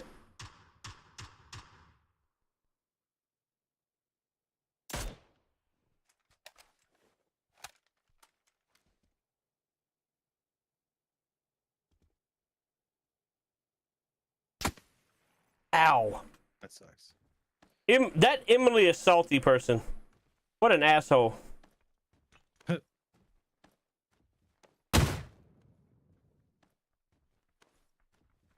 They're pushing across right now. This could be bad. I knew that was bad.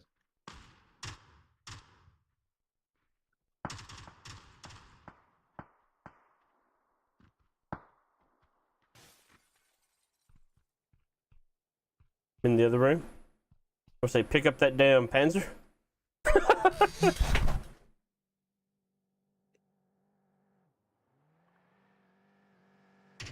Getting crazy, bro.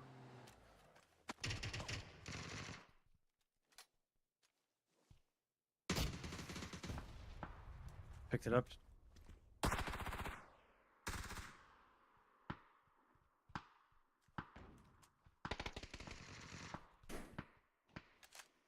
Dude, oh my god. He stole my kill, that bastard.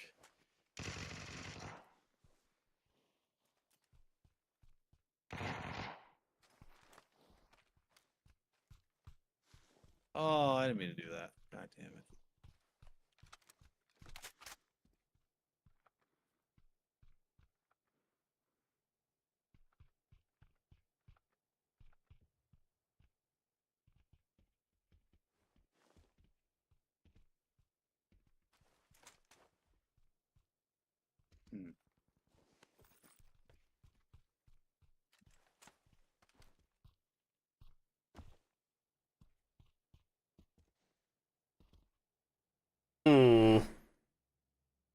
What to do, what to do.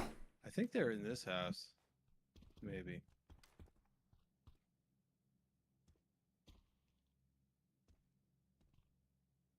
Uh-oh. Big bada boom. Pushing us from 40. Ugh, man, I shot him point blank.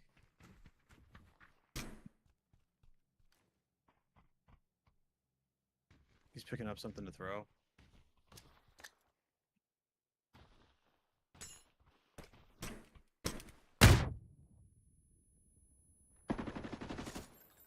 Nice.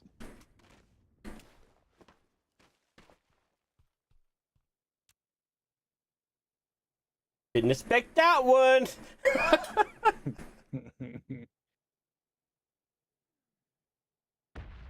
I have no heals. It's kind of my issue here. That guy's on the outside of the building. Is he dead? Yeah, he's dead. Oh, nice. Oh, wow. Brownie.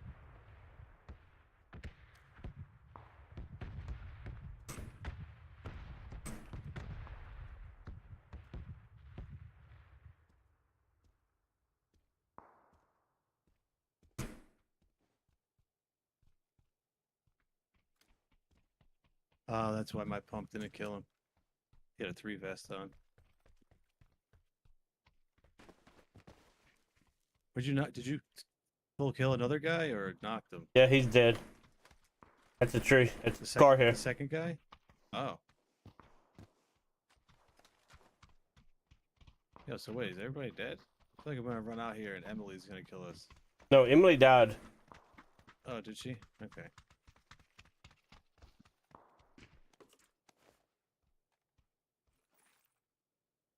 Oh yeah, this guy's got all the chips.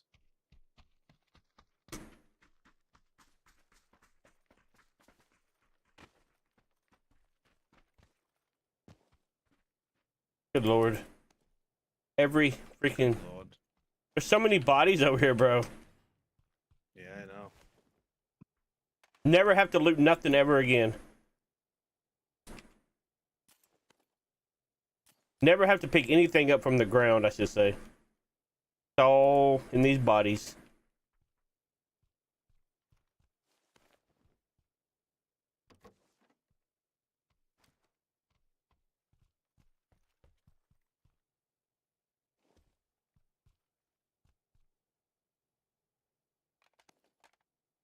You need extended mag? Or AR? Yeah. I do.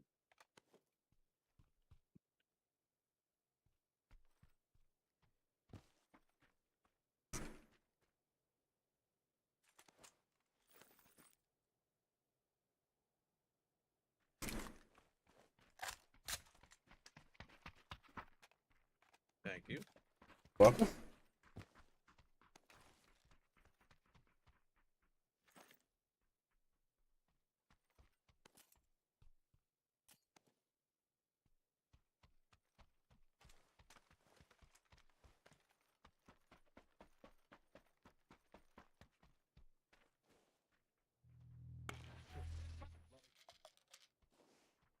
I need a cheek pad.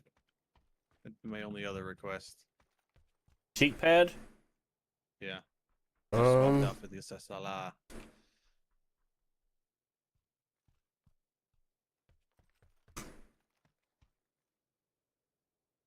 That one. Thank you. Let you jump out a window? Yeah. It was me. Right here, right here, right here, right here. Oh. Thank you.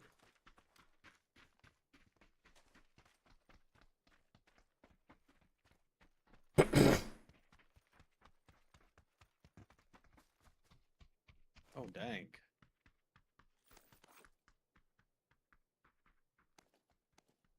We got to go.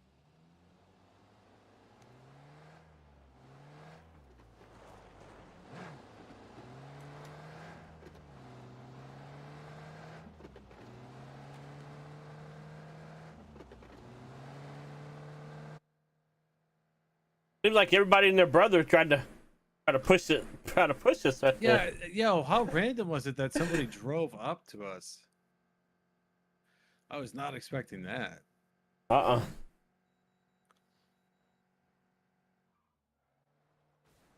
damn. Oh, damn. Dr. Snakes. Then hang me. You ought to take a rope and hang me. Remember that song? No, I don't know what the fuck you just said, to be honest.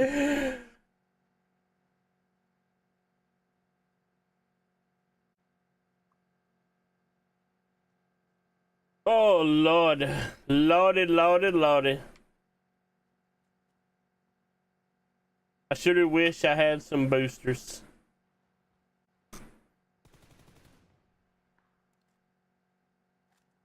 Oh, I got boosters.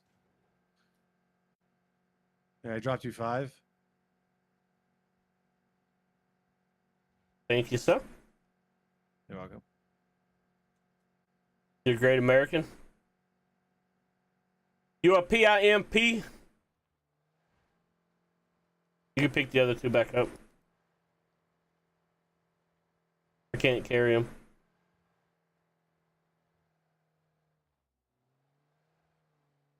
There's a big ass building right there.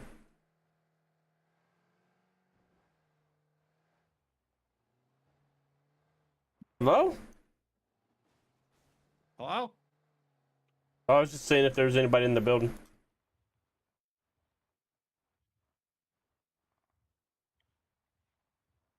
Okay, Porter. Damn.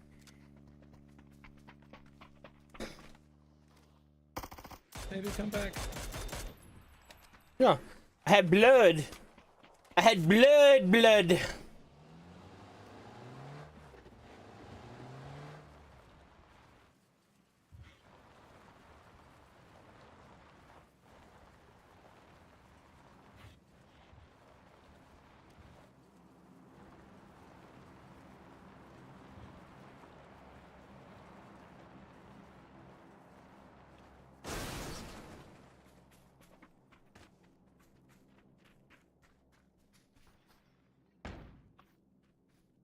Back. That was not me. No, I know.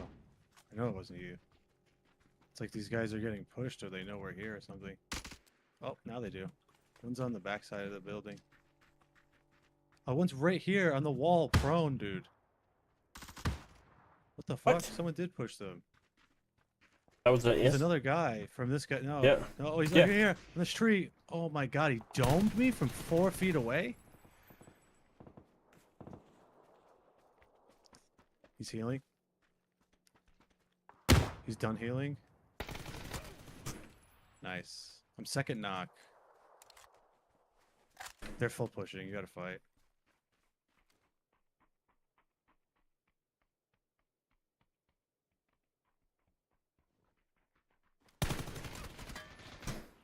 Two for 9. Yeah. What's the odds that there's 3 freaking teams right there? Yeah, I don't know.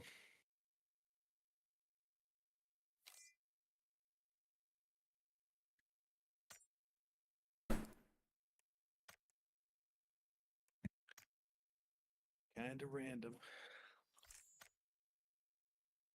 I mean, like, I knew people were fighting over there. What? Yeah, but I wasn't expecting 3 teams. That wasn't on my bucket list, bud. You know what I mean? Yeah.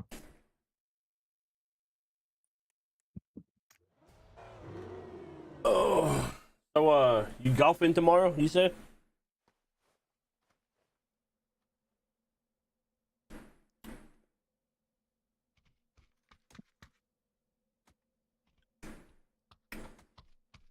Huh?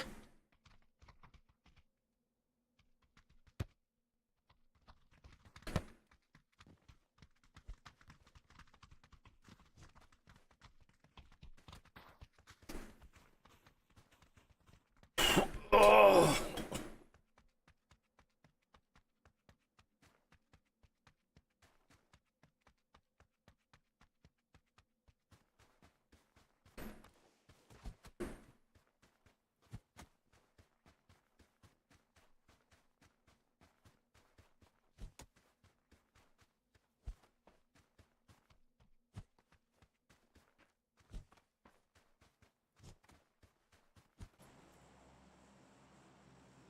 Hello.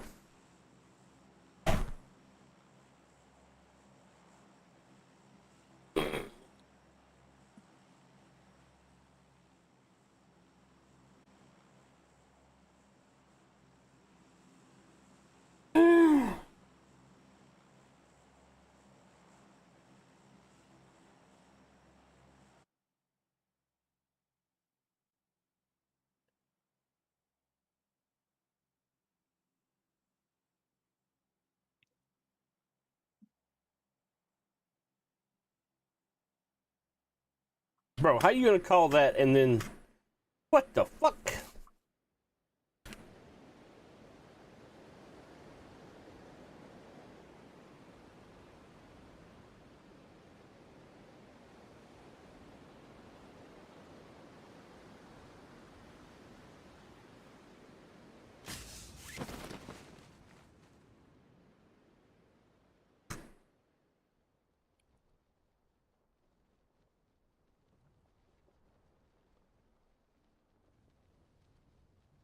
You gotta fight for that house. Sure, somebody landed there.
That's one team.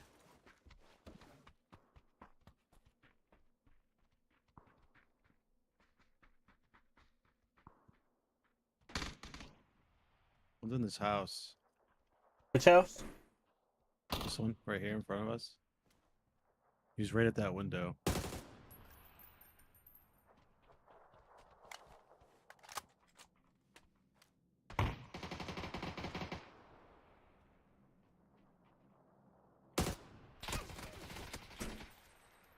At the wall to your left.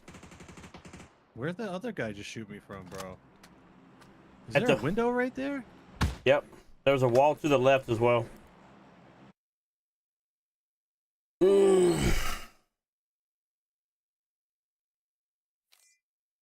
What time are you golfing in the morning?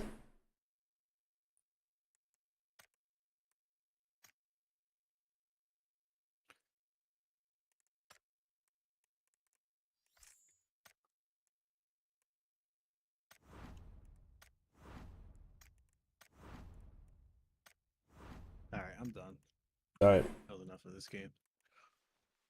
I asked you what time you golfing in the morning. I'm not anymore. We got thunderstorms rolling through, so it got postponed till September 8th. Oh wow. Yeah. What is? They were gonna postpone it to next Monday, but I think it was too tough for everybody to be like, well, I mean, I took this Monday out. I can't take out another Monday. You know what I'm saying? Yeah. Because that was my first thought. I was like, damn, man. I was like, now I gotta take out another Monday. And then I was gonna call my boss and be like, yo, can I just work tomorrow? But then they messaged me and they said it's actually gonna be September 8th. That's the new and final rain date for the tournament. What kind of tournament is it? Kind of works out. It's just a golf tournament, 4-man scramble. It's like a charity. Trying to decide if I want the Captain Cardboard suit, or the other suit. The Mega Menace. Definitely want the cardboard. Mega Menace. All right, bro. I'm gonna go chill. All right, dude. You have a good night. All right, you too. Bye.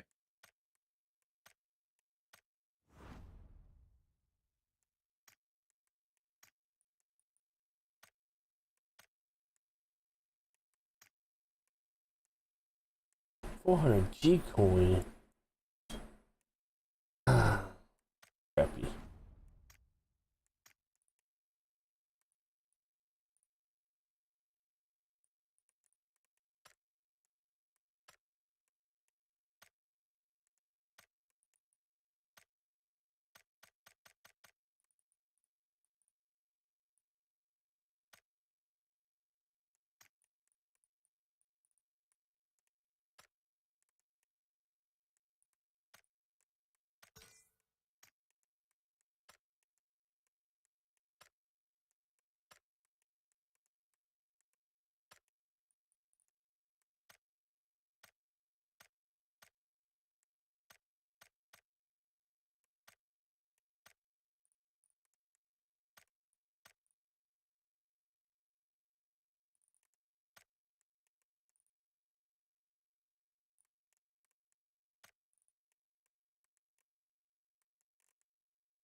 Man.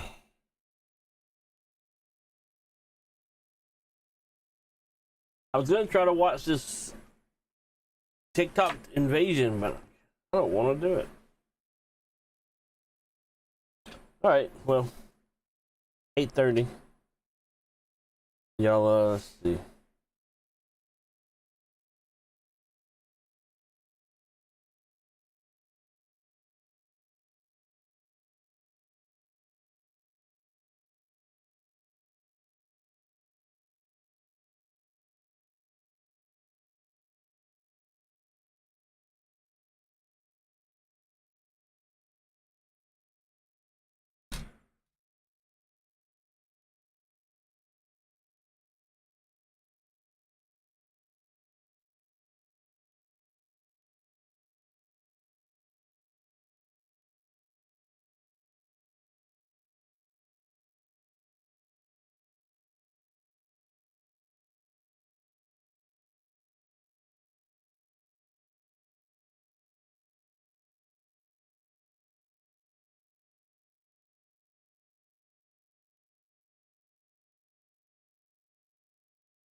And so it doesn't exactly favor me to go around telling people that.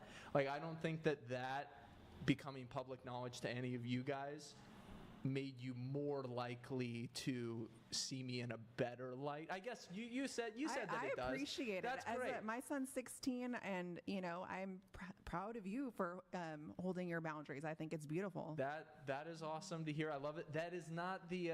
I don't think that women or men tend to typically think that way. Usually, they're like, "You're weird." I don't think it's weird. That's how it goes. I mean, it's only weird if you're like chopped. Yeah.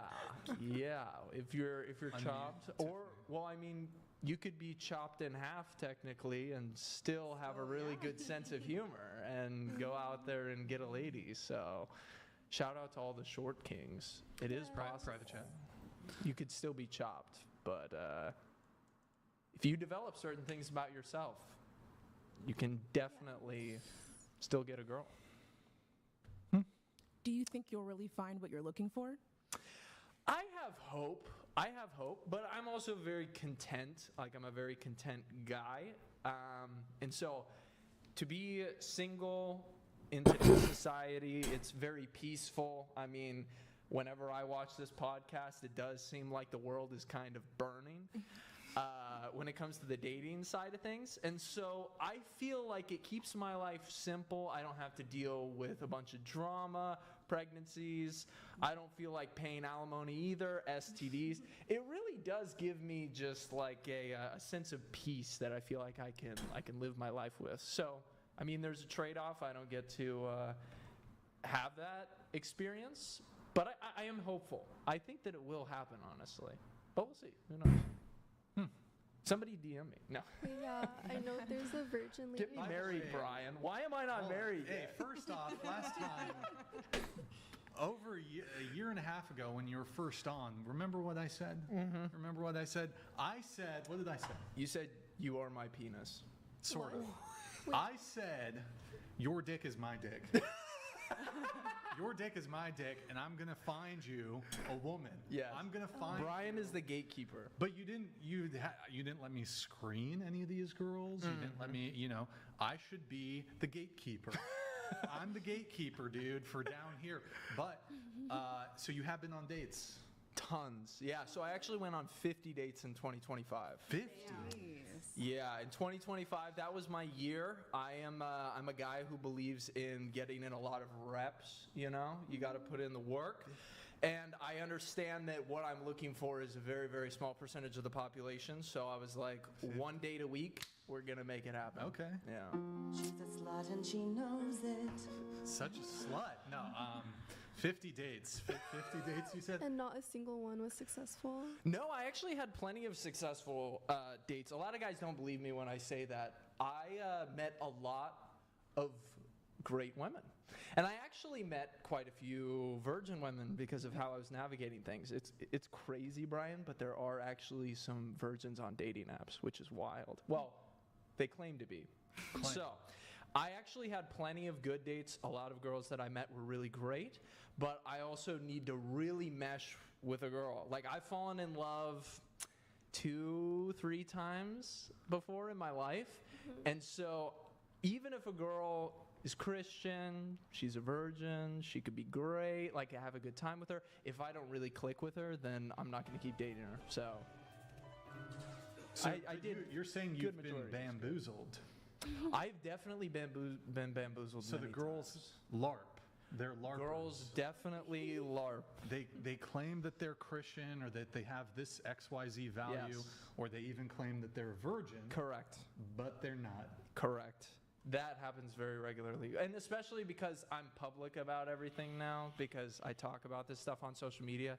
And so girls like to find out about that and then mold themselves into exactly what you want as a man. So you have to be careful. It's the best way to start a relationship, by lying.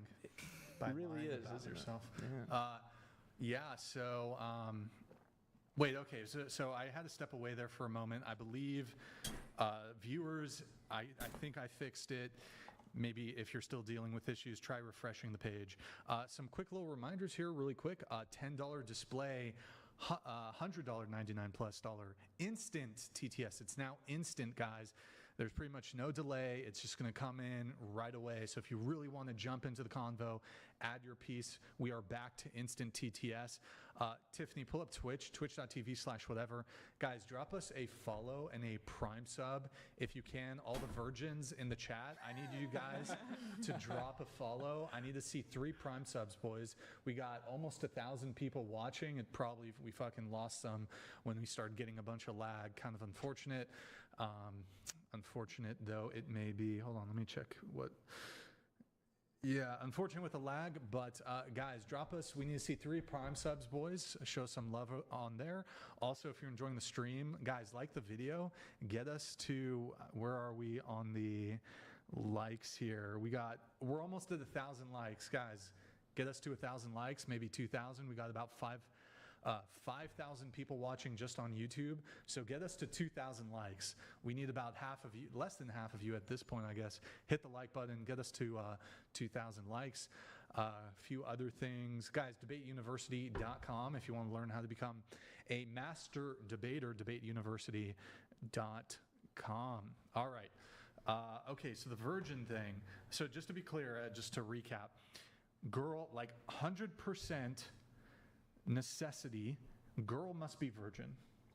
Yes. Deal breaker if she's not. So even like beautiful, fucking exactly your type, if she's not a virgin, deal breaker. I'm putting it out there that yes, it is. But I mean, Brian, you know how men operate. At the end of the day, if I met her and I was so head over heels for her, like, let's be honest, it would be very, very difficult to resist. I would hope that I would be able to maintain, you know, a semblance of it. And I feel like I've dug myself such a ditch here just talking about it that at this point, it's like, we got to go all the way. It's a full-on standard. Now, but you... and that's what I want. It's what I want. Okay. Preferred. All right. I got you. I got you. I'm going to make it happen. Look, we got that one guy. We got that guy, Brian. He got married. So that girl was actually, if I recall, the girl that... the guy who DM'd the girl who was on the show like 2 or 3 years ago, she was actually a virgin. Really? Wow. She was Christian. She was a virgin. He DM'd her, and 2 years later, now they're married. Great so, podcast. Look, it happens. It happens. Love I'm is in the I'm air. sure there's some virgin women out there who will shoot their shot. Now, but question though, you said you went on 50 dates in 2025. Did you? Like, what kind of screening are you, like, were they all virgins? No, they were not. All right, good. Later, guys. I actually